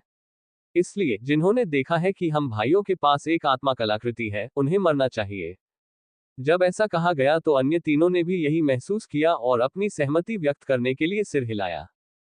लेकिन ठीक उसी समय चेन जीक्यू के शरीर में सार ऊर्जा पहले से ही चुपचाप घूम रही थी। खतरा धीरे धीरे करीब आ रहा था। पब फ्यूचर द्वारा विज्ञापन संपर्क टॉस साइट मैप दान करें मेनू दिखाओ। उपन्यास ऑनलाइन पूरा पढ़े उपन्यास बिन उपन्यास बेजोड़ औषधि देवता अध्याय 128 एक आत्मा कलाकृति द्वारा प्रेरित हत्या। बेजोड़ औषधि देवता C128 आत्मा की कलाकृति द्वारा प्रेरित हत्या। पब फ्यूचर द्वारा विज्ञापन अध्याय 128 एक आत्मा कलाकृति द्वारा प्रेरित हत्या। अनुवादक सेलेफोटा अंडरस्कोर संपादक रेगियस प्रोफेसर। जहां तक इस आत्मा कलाकृति के स्वामित्व की समस्या का सवाल है, मुझे लगता है कि हम इस अवधि के लिए 1 वर्ष का समय ले सकते हैं। बॉस, आपकी ताकत सबसे ज्यादा है, इसलिए आपको आधा साल मिलेगा। शेष आधा साल हम तीनों में बढ़ जाएगा। हम में से प्रत्येक को 2 महीने मिलेंगे। बूढ़ा सेकंड जितना ज्यादा बोलता गया, वह उतना ही ज्यादा उत्साहित होता गया। उसे लगा कि उसकी आवंटन योजना बहुत उचित थी। इससे बॉस का असंतोष दूर हो सकता था और वह कुछ समय के लिए आत्मा की कलाकृति का उपयोग भी कर सकता था। ओह, आपका विचार बहुत अच्छा है। मैं भी इससे सहमत हूं, चेन जीक्यू ने सिर हिलाकर कहा। तो फिर बाकी भाई क्या सोचते हैं? बूढ़े सेकंड ने फिर पूछा। ओल्ड थर्ड और ओल्ड फोर्थ को स्वाभाविक रूप से कोई आपत्ति नहीं थी। बूढ़े सेकंड ने फिर से अपना मुंह खोला। उसने कहा, चूंकि यह मामला है, तो चलिए इसे इस तरह तय करते हैं। लेकिन भविष्य में हर कोई मुकर न जाए, इसके लिए हमें एक स्वर्गीय दाव शपथ लेनी चाहिए। आह! बूढ़ा सेकंड अपनी बात पूरी भी नहीं कर पाया था कि वह उड़कर बाहर चला गया। उसने हवा में ही खून उगल दिया और कमजोर हालत में जमीन पर गिर पड़ा। हवा अंदर जा रही थी, लेकिन सांस बाहर नहीं आ रही थी। साफ था कि वह मर चुका था। यह परिवर्तन बहुत अचानक हुआ। ओल्ड थर्ड और ओल्ड फोर्थ ने अभी तक प्रतिक्रिया भी नहीं की। चेन जीक्यू ने संकोच नहीं किया। ओल्ड सेकंड पर घात लगाने के बाद उसने जो हमला बहुत पहले से तैयार किया था, वह ओल्ड थर्ड पर शुरू किया गया। पब फ्यूचर द्वारा विज्ञापन एक डरावनी रोशनी चमकी और एक ब्लेड ने अत्यंत तेजी से ओल्ड थर्ड की बांह काट दी। ओल्ड थर्ड की प्रतिक्रिया भी तेज थी। उसने अपना शरीर थोड़ा झुकाया, अन्यथा ये कदम उसे 2 टुकड़ों में विभाजित कर देता। आह! बूढ़ा थर्ड दयनीय ढंग से चिल्लाया और घाव से खून बहने को रोकने के लिए जल्दी से अपनी सार ऊर्जा को घुमाया। चौथे बूढ़े ने चेन जीक्यू को भयभीत होकर देखा और क्रोधित होकर फटकार लगाई, इसका क्या मतलब है, बॉस? जैसे ही गुप्त हमला सफल हुआ, चेन जीएक्यू को अंततः राहत महसूस हुई। उनमें से दक्षिणी ridge four heroes, old fourth की ताकत सबसे कमजोर थी, जो केवल प्रथम स्तर के स्पिरिट कंडेंसेशन दायरे में थी। उससे निपटना मुश्किल नहीं था। उन्हें सबसे ज्यादा डर इस बात का था कि ओल्ड सेकंड और ओल्ड थर्ड हाथ मिला लेंगे। ये कमोबेश काफी परेशानी वाली बात होगी। यदि वे तब तक लड़ते रहे जब तक कि दोनों पक्ष घायल न हो जाएं, तो क्या इससे उस पक्ष के बच्चे को लाभ नहीं होगा? हे, कोई और मतलब नहीं। मेरा इरादा, मुझे यह मत बताना कि ओल्ड फोर्थ को तुम अभी भी नहीं बता सकते। चेन जीक्यू ने बनावटी मुस्कान के साथ कहा। चौथे बूढ़े के हाव भाव बदल गए, और उसने दांत पीसते हुए कहा, तुम सच में बहुत दुष्ट हो, मालिक। हम भाई 10 साल से साथ रह रहे हैं, है ना? तुमने वास्तव में एक आत्मा की कलाकृति के लिए जीवन और मृत्यु के भाइयों पर हाथ उठाया है। चेन जीक्यू ने व्यंग्य करते हुए कहा, जीवन और मृत्यु भाइयों। ऐसा मत सोचो कि मैं तुम्हारे गंदे कामों को नहीं जानता। इन कुछ सालों में तुम्हारे पंख सख्त हो गए हैं। तुम सभी ने युद्ध की कितनी लूट हड़पी है। मैंने कब इस पर आंख नहीं मूंदी है। हर बार जब हम किसी मजबूत दुश्मन का सामना करते हैं, तो तुम खरगोश से भी तेज भागते हो, ओल्ड फोर्थ। तुम सभी को पीछे हटने में किसने मदद की? अब जब हम आखिरकार एक आत्मा कलाकृति के पास पहुंच गए हैं, तो तुम वास्तव में मुझसे सूप का एक हिस्सा चाहते हो। इस आत्मा कलाकृति को तुम्हारे हाथों में देने का क्या मतलब है? फिर भी तुम्हें हत्या नहीं करनी चाहिए थी। हम भाइयों के बीच इतने सालों से भावनाएं हैं। कौन सी बात है जिस पर चर्चा नहीं हो सकती? बूढ़ा चौथा क्रोधित दिखाई दिया। पब फ्यूचर द्वारा विज्ञापन, मेरे बारे में चर्चा करो। क्या तुम्हें लगता है कि तुम्हारे पिता, मैं अभी भी तुम्हारे स्वभाव को नहीं जानते? अगर यह कुछ और बात थी, तो भूल जाओ। लेकिन यह एक आत्मा कलाकृति है। एक आत्मा कलाकृति जिसे क्रिस्टल फॉर्मेशन दायरे के एक पुराने सनकी को भी पाना मुश्किल है। तुम सब मुझे अकेले इसका इस्तेमाल करते हुए कैसे देख सकते हो? इसलिए इसे साफ साफ मार देना ही बेहतर है। यह आत्मा कलाकृति मेरी है, चेन जीक्यू की। चेन जीक्यू जितना अधिक बोलता गया, वह उतना ही अधिक उत्तेजित होता गया। बूढ़े चौथे के हाव भाव कई बार बदले, लेकिन अंत में उसने फिर भी समर्पण किया और विनती की, बड़े भाई, हम चारों भाइयों में मेरी ताकत सबसे कमजोर है। मैं आत्मा की कलाकृति रखने के बारे में सोच भी नहीं सकता। अब जबकि दूसरा भाई और तीसरा भाई, एक मर चुका है और दूसरा घायल है, तो मैं और भी कम खतरा हूं।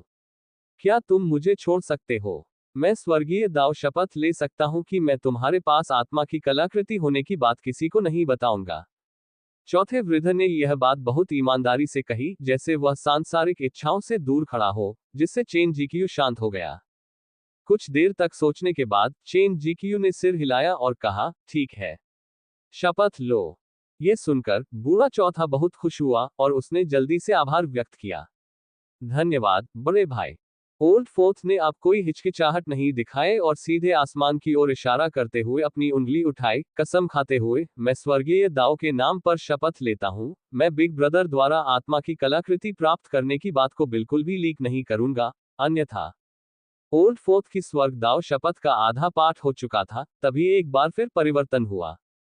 चेन जीक्यू का ब्लेड ओल्ड फोर्थ की ओर अचानक गड़गड़ाहट की तरह तेजी से चिल्लाया, जिससे कान ढकने का समय ही नहीं मिला। बूढ़ा चौथा सचमुच सोचता था कि मालिक ने उसे छोड़ दिया है। वह कैसे सोच सकता था कि वह इतना निर्दयी है और उसके अंदर हत्या करने का बहुत पहले से ही दिल था। वस्तुतः बिना किसी बचाव के, उस ब्लेड की रोशनी ने ओल्ड फोर्थ के दिल को छेद दिया। अब तक ओल्ड सेकंड और ओल्ड फोर्थ की मृत्यु हो चुकी थी। ओल्ड थर्ड की अभी आधी जिंदगी बाकी थी। घाव जहरीला था। ओल्ड थर्ड निश्चित रूप से आधे दिन में मर जाएगा। ये सब समाप्त करते हुए चेन जीक्यू ने ये युआन की ओर देखा और मुस्कुराते हुए कहा, तुम्हें बधाई। तुम्हारा भड़काने वाला झगड़ा सफल हो गया। हम चार भाइयों के बीच अब केवल मैं ही बचा हूं। ये युआन ने कंधे उचकाए और मुस्कुराते हुए कहा, तुम्हारे दक्षिणी रिज डेड डॉग्स का भाईचारा वास्तव में बहुत गहरा है। जब मैं अभी देख रहा था, तो इसने मुझे इतना छुआ कि मैं लगभग रो रहा हूं।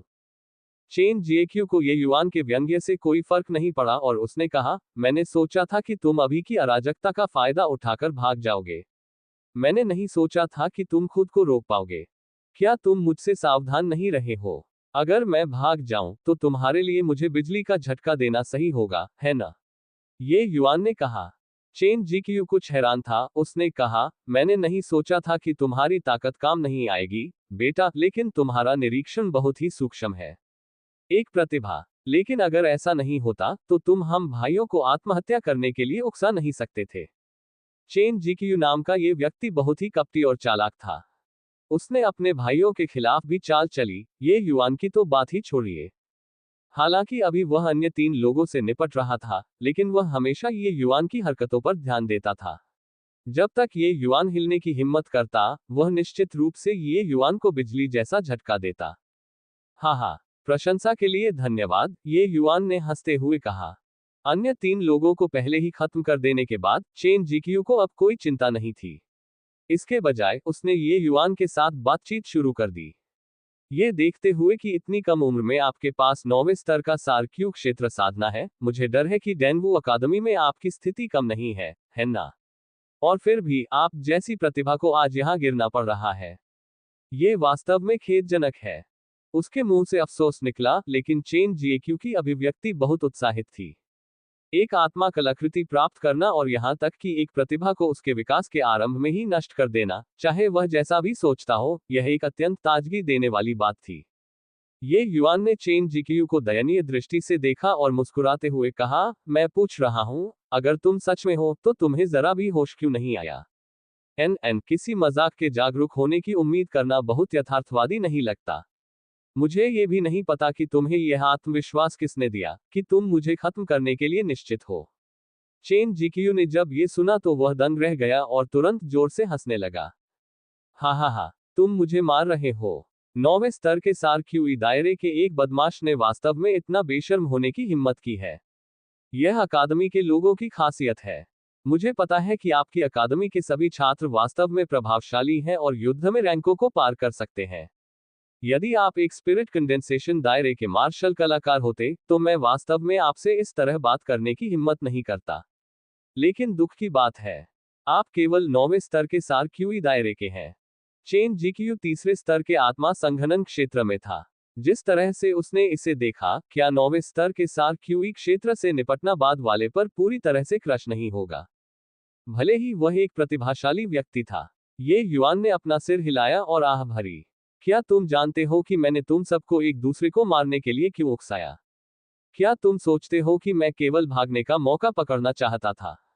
तुम गलत हो, गंभीर रूप से गलत। पब फ्यूचर द्वारा विज्ञापन संपर्क टॉस साइट मैप दान करें मेनू दिखाओ। उपन्यास ऑनलाइन पूरा पढ़े उपन्यास बिन उपन्यास बेजोड़ औषधि देवता अध्याय 129 azure dipper floating zero sword 9 sword stance. बेजोड़ औषधि देवता C129 azure dipper floating zero sword 9 sword stance. Pub future द्वारा विज्ञापन अध्याय 129 azure dipper floating zero sword 9 sword stance. अनुवादक सेलेफोटा अंडरस्कोर संपादक रेगियस प्रोफेसर। ओह गलती, मैं सुनना चाहता हूं कि मैं कितनी गलती कर रहा हूं। चेन जीक्यू को लगा कि ये युआन बहुत मजाकिया है। 9वें स्तर के सारक्यूई दायरे ने उन भाइयों को एक दूसरे को मारने के लिए अपना दिमाग लगाया, भागने के लिए नहीं। क्या यह उन सभी को मारने के लिए था? लेकिन हकीकत तो यही थी। सच में, जब मैंने पहली बार केंगुआ तलवार निकाली, तो मैं बस तुम भाइयों के बीच के बंधन को परखना चाहता था। लेकिन मैंने नहीं सोचा था कि परिणाम मुझे इतना चौंका देगा और मुझे इतना प्रभावित करेगा। तुम सभी को भड़काने के लिए मैंने इतना प्रयास इसलिए किया क्योंकि मुझे तुम सभी को एक साथ मारने का भरोसा नहीं था। आत्मा की कलाकृति से संबंधित मामले के बारे में कम लोगों को ही पता होना चाहिए, ये युवा ने मुस्कुराते हुए कहा। हाँ, स्वर्ग और पृथ्वी की विशालता से सचमुच अनजान। क्या तुम्हारा मतलब है कि हम चारों मिलकर भी तुम्हारे बराबर नहीं है? चेन जीक्यू को लगा जैसे उसने कोई मजेदार चुटकुला सुन लिया हो। ये युआन ने स्वीकृति में सिर हिलाया। ये सही है, ये बिल्कुल ऐसा ही है। तुम्हें सच में मौत या खतरे का कोई अंदाजा नहीं है। क्या तुम्हें लगता है कि एक आत्मा की कलाकृति होने से तुम एक बड़े क्षेत्र को पार कर सकते हो और मुझसे लड़ सकते हो? मैं ये परखना चाहता हूं कि क्या डेनवू अकादमी के प्रतिभाशाली छात्र में वास्तविक क्षमता है या वह सिर्फ एक मूर्ख है जो केवल शेखी बघार सकता है। चेन जीक्यू ये युआन के रवैये से क्रोधित था। जीवन और मृत्यु की सीमाओं पर बार बार चलने के कारण चेन जीक्यू की ताकत बहुत ही भयानक थी। एसेंस क्यूई क्षेत्र के मार्शल कलाकारों की बात तो छोड़िए, यहां तक कि तीसरे स्तर के आत्मा संघनन क्षेत्र में भी वह मजबूत प्रकार का था। बेशक डैन वो अकादमी के मार्शल रोल के विशेषज्ञों की ताकत की तुलना में इसमें अभी भी बहुत कमी थी। हुर हुर, चिंता मत करो, तुम इसे तुरंत देखोगे। जैसे ही उसके शब्द निकले, ये युवान का पूरा आभामंडल बदल गया, मानो उसका पूरा अस्तित्व एक तेज तलवार में बदल गया हो। मानो ये युवान के शरीर से तलवार के निकलने का आभास हो गया हो। केंगुआ तलवार वास्तव में ये युवान के हाथ में कांपने लगी। आत्मा कलाकृतियों को आत्मा कलाकृतियां कहा जाने का कारण ये था कि उनमें आध्यात्मिकता थी। पब फ्यूचर द्वारा विज्ञापन। इस प्रकार की आध्यात्मिकता का उद्देश्य चेतना का विकास करना नहीं था, बल्कि इसका उद्देश्य था कि वे मार्शल कलाकार के साथ एक निश्चित सीमा तक अनुनाद उत्पन्न कर सकें। इस तरह की प्रतिध्वनि मार्शल कलाकार की ताकत बढ़ा सकती थी। ये ठीक इसी वजह से था कि आत्मा की कलाकृतियां जादुई कलाकृतियों और कीमती कलाकृतियों से ज्यादा मजबूत थीं। ये युवान के परिवर्तन को देखकर चेन जिएक्यू के चेहरे से रंग तुरंत गायब हो गया और उसकी जगह गंभीरता आ गई। चाहे वह कैसे भी सोचता हो, वह यह उम्मीद नहीं कर सकता था कि एकमात्र 9वें स्तर का सार्क्यूई क्षेत्र इतनी भयानक तलवार की मंशा जारी कर सकता है। चेन जिएक्यू को अंततः समझ में आ गया कि ये युवान भागने की जल्दी में क्यों नहीं था। उसे भागने की भी जरूरत नहीं थी। ऐसी शक्तिशाली तलवार सचमुच उसे धमकाने की ताकत रखती थी। यह मेरा पहला मौका है जब मैं एजियो डिप फ्लोटिंग जीरो स्वॉर्ड आर्ट का प्रदर्शन कर रहा हूं। आप इसे देखने वाले पहले व्यक्ति हैं। आपको सम्मानित महसूस करना चाहिए। ये युवान ने अपनी तलवार पकड़ी और चेन जिक्यू की ओर इशारा करते हुए कहा। 9 स्वर्ग मार्ग पर, ये युवान ने एजियो डिप पर्पल यांग तलवार कला और अपनी स्वयं की फॉलिंग फ्लावर फ्लोटिंग जीरो तलवार, दो तलवार इरादों को एक साथ जोड़ा और इसे एजियो डिप फ्लोटिंग जीरो तलवार कला नाम दिया। एजियो डिप पर्पल यांग स्वॉर्ड आर्ट शक्तिशाली हो सकता है, लेकिन इसे प्रदर्शित करने के लिए तलवार की चाल की आवश्यकता होती है। इरादे के साथ लेकिन कोई कदम नहीं, जड़हीन खरपतवार। चालों के साथ लेकिन इरादे की कमी, बिना पदार्थ के दिखावटी। ये युवान का दृष्टिकोण बहुत ऊंचा था। वह इस तर्क को गहराई से समझता था कि जो चीज उसके लिए उपयुक्त है, वही सबसे अच्छी है। इसलिए उन्होंने एजियो डिप पर्पल यांग स्वॉर्ड आर्ट की तलवार चाल सीखने के लिए ट्रैंक्विल क्लाउड संप्रदाय में जाने के बारे में नहीं सोचा, बल्कि अपनी खुद की शैली बनाने का विकल्प चुना। स्टाइल बनाना कोई मजेदार काम नहीं था। दूसरों की चीजें सीखना पहले से ही बहुत बहुत चुनौतीपूर्ण था, स्टाइल बनाना तो दूर की बात थी। जो लोग स्वयं अपनी शैली बना सकते थे, वे निस्संदेह अद्वितीय प्रतिभावान थे। केवल ये युवान ने ही इस तरह खेलने का साहस किया। लेकिन समय की कमी के कारण ये युवान ने केवल पहले कदम का भ्रूण रूप ही पूरा किया। पब फ्यूचर द्वारा विज्ञापन। हंफ। चाहे आपकी तलवार की मंशा कितनी भी शक्तिशाली क्यों न हो, सार ऊर्जा के समर्थन के बिना इसमें कितनी शक्ति हो सकती है। मुझे विश्वास नहीं होता कि आप, एक 9वें स्तर के सार्क्यूई क्षेत्र, वास्तव में मुझे मार सकते हैं। चेन जिक्यू ने ठंडी सांस ली। 5 भूत शोक आत्मा ब्लेड। मार डालो। चेन जिक्यू ने पहल करने का फैसला किया। जैसे ही उसने कदम उठाया, यह एक घातक प्रहार था। 5 भूत शोक आत्मा ब्लेड वह कौशल था जिसके लिए चेन जिक्यू प्रसिद्ध हुआ। वह लगभग 10 वर्षों से इस मार्शल आर्ट को विकसित कर रहा था। कोई कह सकता है कि उसने इसमें पूर्णता हासिल कर ली थी। जब ब्लेड बाहर निकलता था, तो अचानक भूतों के रोने और भेड़ियों के चीखने जैसी रोने की आवाज आती थी। वास्तव में इसका असर आत्माओं को सोखने जैसा था। यह मार्शल तकनीक बहुत शक्तिशाली थी। आम मार्शल कलाकार भी लापरवाही करते ही इसके आगे झुक जाते थे। लेकिन दुख की बात है कि चेन जिएक्यू की मुलाकात ये युवान से हुई। ये युवान ने 9 स्वर्गों की सड़क पर शांत जल की तरह हृदय को समझ लिया। इस तरह की आत्मा को अवशोषित करने का उस पर कोई प्रभाव नहीं पड़ा। और ठीक उसी समय, ये युवान का तलवार का रुख पूरा हो चुका था। एजियो डिप floating zero sword art, first stance, 9 sword stance. ये युवान ने धीमी आवाज में चिल्लाया और 9 आकृतियों में परिवर्तित हो गया।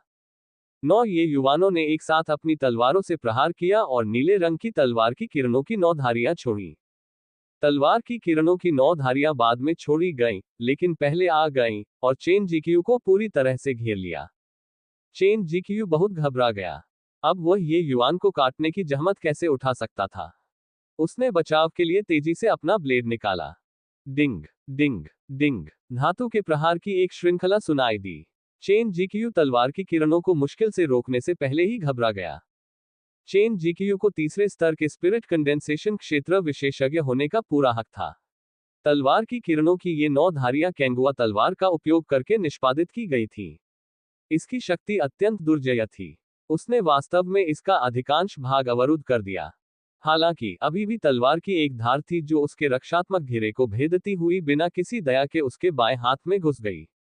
आह! चेन जीक्यू बुरी तरह चिल्लाया और दर्द से अपना बायां हाथ पकड़ लिया। उसके बाएं हाथ का मांस कटा हुआ था। स्पष्ट रूप से वह पहले से ही अपंग था। चेन जीक्यू एक अनुभवी सैनिक होने के योग्य था। चोट लगने के बाद वह बिना कुछ कहे बहुत तेजी से बाहरी इलाकों की ओर भाग गया। वह वास्तव में भाग रहा था। जाहिर है उसे पहले से ही पूरा यकीन था कि वह ये युआन के मुकाबले में बिल्कुल भी नहीं है।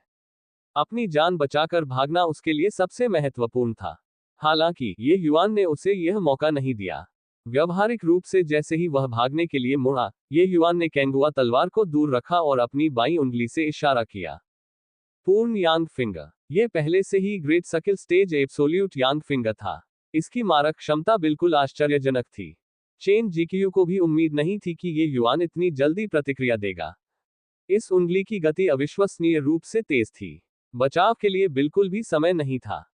पुच्छी! उस ध्वनि के साथ एक अमूर्त शक्ति सीधे चेन जीक्यू की पिंडली में घुस गई।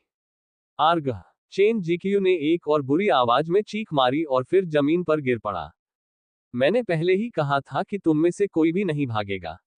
मैं तुम्हें भागने का मौका कैसे दे सकता हूं? ये युआन कुछ कदम आगे बढ़ा और शांति से बोला। चेन जीक्यू ने अपने हाथ और पैर के दर्द की परवाह न करते हुए जल्दी से ये युआन के सामने घुटने टेक दिए। वह दयनीय रूप से चिल्लाया, दया करो छोटे भाई। मैं, चेन जीक्यू, आंखें तो रखता हूं, लेकिन माउंट ताई को पहचानने में विफल रहा हूं। मैंने छोटे भाई को नाराज किया है। मैं मरने के लायक हूं। मैं मौत के लायक हूं। जब तक छोटे भाई मेरी जान बख्शते हैं, मैं तुम्हारे लिए बैल और घोड़े की तरह काम करने को तैयार हूं। लेकिन ये युआन ने अपना सिर हिलाया और कहा, मुझे लगता है कि तुम सभी भाइयों ने अनगिनत अपराध किए हैं, है ना? तुम सभी को मारना स्वर्ग की ओर से न्याय करने के समान है। तुम जैसे बैल या घोड़े को मैं स्वीकार नहीं कर सकता। शांति से जाओ। अंत में उसने चेन जीक्यू को कोई मौका दिए बिना ही उसका सिर काट दिया। ये युआन को इस प्रकार के मानव अवशेषों के प्रति जरा भी दया नहीं थी। उस दृश्य को याद करते हुए जब उसने अभी अभी 9 तलवारों का रुख प्रदर्शित किया था, ये युआन ने भौहें सिकुड़ी और खुद से बुदबुदाया, 9 तलवारों का रुख अभी भी पूर्ण किया जा सकता है। तलवार की इन 9 किरणों की शक्ति असंतुलित है। तलवार को खोलना भी असंगत था। अभी भी कुछ समय अंतराल है। ये युआन ने अपना सिर हिलाया और आह भरी। जाहिर है वह अभी हुई उस हड़ताल से बहुत असंतुष्ट था। तभी एक धीमी सी आवाज सुनाई दी। यंग हीरो, मैं आपसे विनती करता हूं, मुझे बचा लीजिए। पब फ्यूचर द्वारा विज्ञापन। संपर्क टॉस साइट मैप दान करें मेनू दिखाओ। उपन्यास ऑनलाइन पूरा पढ़े। उपन्यास बिन। उपन्यास बेजोड़ औषधि देवता अध्याय 130। मैं वरिष्ठ प्रशिक्षु बहन को 100 साल की जवानी देता हूं। बेजोड़ औषधि देवता C-130। मैं वरिष्ठ प्रशिक्षु बहन को 100 साल की जवानी देता हूं। पब फ्यूचर द्वारा विज्ञापन अध्याय 130। मैं वरिष्ठ प्रशिक्षु बहन को 100 साल की जवानी देता हूं। अनुवादक सेलेफोटा अंडरस्कोर संपादक रेगियस प्रोफेसर। ये युआन ने देखा और वह दक्षिणी रिच 4 हीरोज का ओर्थर निकला। चेन जीक्यू ने उसका हाथ काट दिया था और ब्लेड में जानलेवा जहर था। अभी जहर उसके पूरे शरीर में फैल चुका है। मारक औषधि हमेशा से चेन जीक्यू के जिम्मे थी, यही कारण था कि उसने ओर्थर को अकेला छोड़ दिया था। दक्षिणी रिज ओर्थर के पास ये युआन की वीरता से चकित होने का समय नहीं था। लेकिन उसे याद आया कि ये युआन ने एक डिटॉक्सिफिकेशन गोली खा ली थी, और इसका नतीजा ये हुआ कि 100 सांसों का पतन पूरी तरह से बेकार हो गया। अब केवल ये युआन ही उसे बचा सकता था। ये युआन ने दक्षिणी रिज ओर्थर को एक दयनीय नजर से देखा और कहा, स्वर्ग से आने वाली आपदाओं का सामना किया जा सकता है, लेकिन हम जो बुराइयां खुद पर लाते हैं, उन्हें सहना सबसे कठिन है।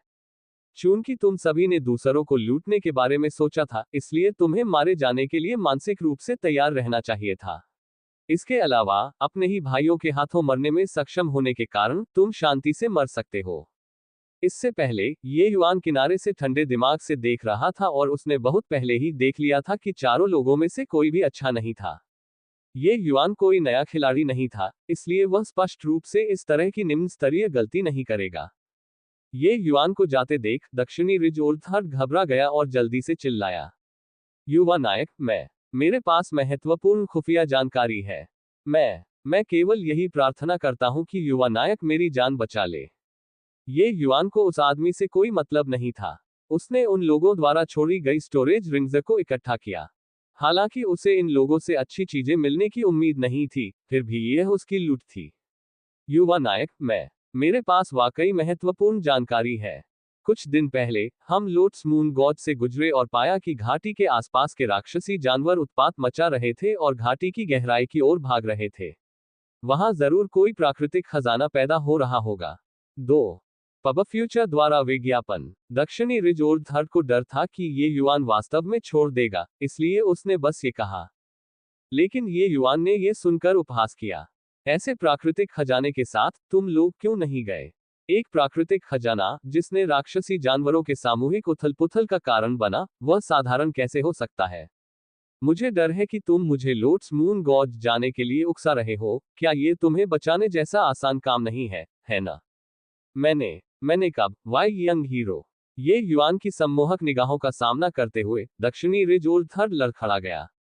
उसने नहीं सोचा था कि ये युआन का दिमाग इतनी कम उम्र में इतना परिपक्व होगा। ये युआन मुस्कुराया और कहा, ठीक है। आपको शांति से मरने देने के लिए मैं वादा करता हूं कि मैं निश्चित रूप से लोट्स मून गॉड जाऊंगा। चूंकि आप अभी भी अपनी मृत्युशैया पर मेरे साथ दिमागी खेल खेलना चाहते हैं, तो मुझे दोष न दें। बात खत्म करते हुए ये युआन ने अपनी हथेली दक्षिणी रिजोल्थर्ड के सिर पर पटक दी। यंग हीरो, दया करो।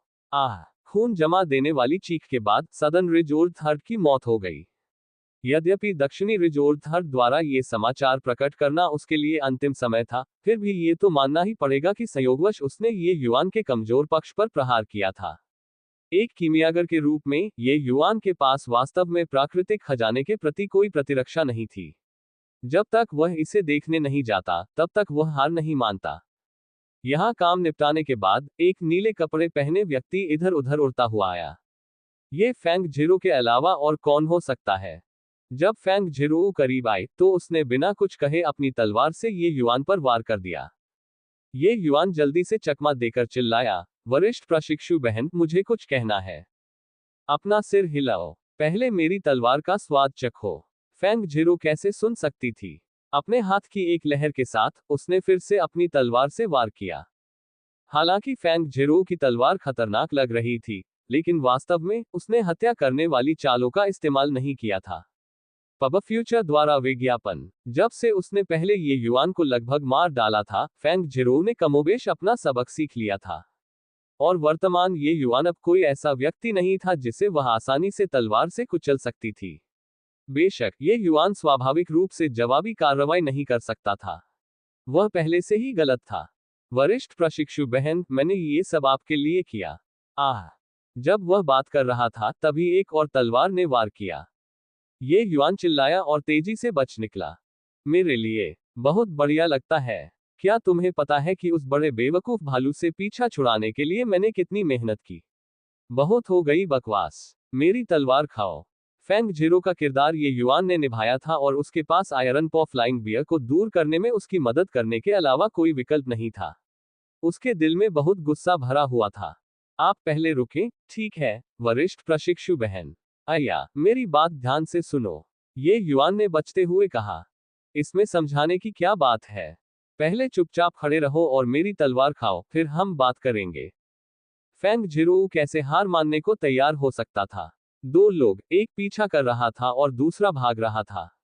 पलक झपकते ही 1 दर्जन से ज्यादा तलवारों के वार हो गए, लेकिन ये युआन ने रुकने से इनकार कर दिया। ये युआन का भी पीछा किया गया जब तक कि वह चिढ़ नहीं गया। वह अचानक रुक गया और अपनी आंखें बंद कर ली ताकि फैंग झिरो को स्वतंत्र रूप से चाकू मारने का मौका मिल सके। फैंग झिरो को भी उम्मीद नहीं थी कि ये युआन अचानक ये चाल चलेगा। वह तुरंत डर के मारे उछल पड़ी। अगर ये तलवार जमीन पर गिर गई तो ये युआन कैसे बच पाएगा? ये युआन ने अपनी चाची और भतीजी की बहुत मदद की थी। फैंग झिरो ने यह नहीं कहा, लेकिन उसका दिल अभी भी आभारी था। ये युआन का पीछा करना सिर्फ अपना गुस्सा निकालने के लिए था, उसे वास्तव में चोट पहुंचाने के लिए नहीं। ये युआन की हरकत बहुत अचानक हुई। फैंग झिरो बस प्रतिक्रिया नहीं कर सका। इस समय अपनी तलवार वापस लेना पहले ही बहुत देर हो चुकी थी। लेकिन फेंग जिरो किसी भी मामले में चौथे स्तर की आत्मा संघनन क्षेत्र विशेषज्ञ थी। तलवार पर उसका नियंत्रण पहले से ही एक अत्यंत शक्तिशाली स्तर पर पहुंच गया था, और वह तलवार के प्रक्षेपवक्र को मध्य मार्ग में बदलने में कामयाब रही। इस तलवार ने बड़ी घबराहट के साथ ये युआन के कान को मुश्किल से छुआ। लेकिन ठीक उसी समय ये युआन का चेहरा और फेंग जिरो का चेहरा व्यावहारिक रूप से एक दूसरे से चिपक गया था। ये युआन ने अपनी आंखें बंद कर ली थीं, और फेंग जिरो की सांस से ऑर्किड की तरह गंध आ रही थी, जिसने अनजाने में ये युआन के दिमाग को प्रभावित किया। फेंग जिरो का सुंदर चेहरा पहले लाल हो गया, फिर एक कदम पीछे हटकर चिल्लाया, क्या तुम पागल हो, ये युआन? क्या तुम जानते हो कि अभी क्या खतरनाक था?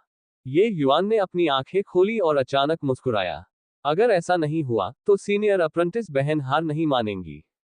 मुझे पता है कि सीनियर अप्रेंटिस बहन मेरी परवाह करती है और निश्चित रूप से मुझे नहीं मारेगी।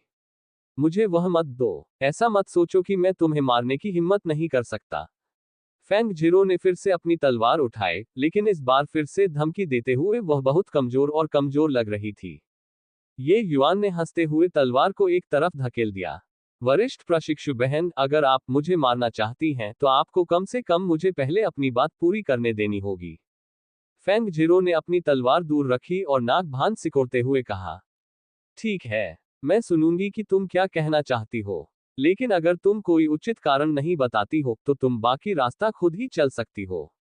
अपनी बात समाप्त करते हुए फेंग जिरो इतनी नाराज हुई कि वह पीछे मुड़ गई। ये युआन मुस्कुराया और कहा, मैं वरिष्ठ प्रशिक्षु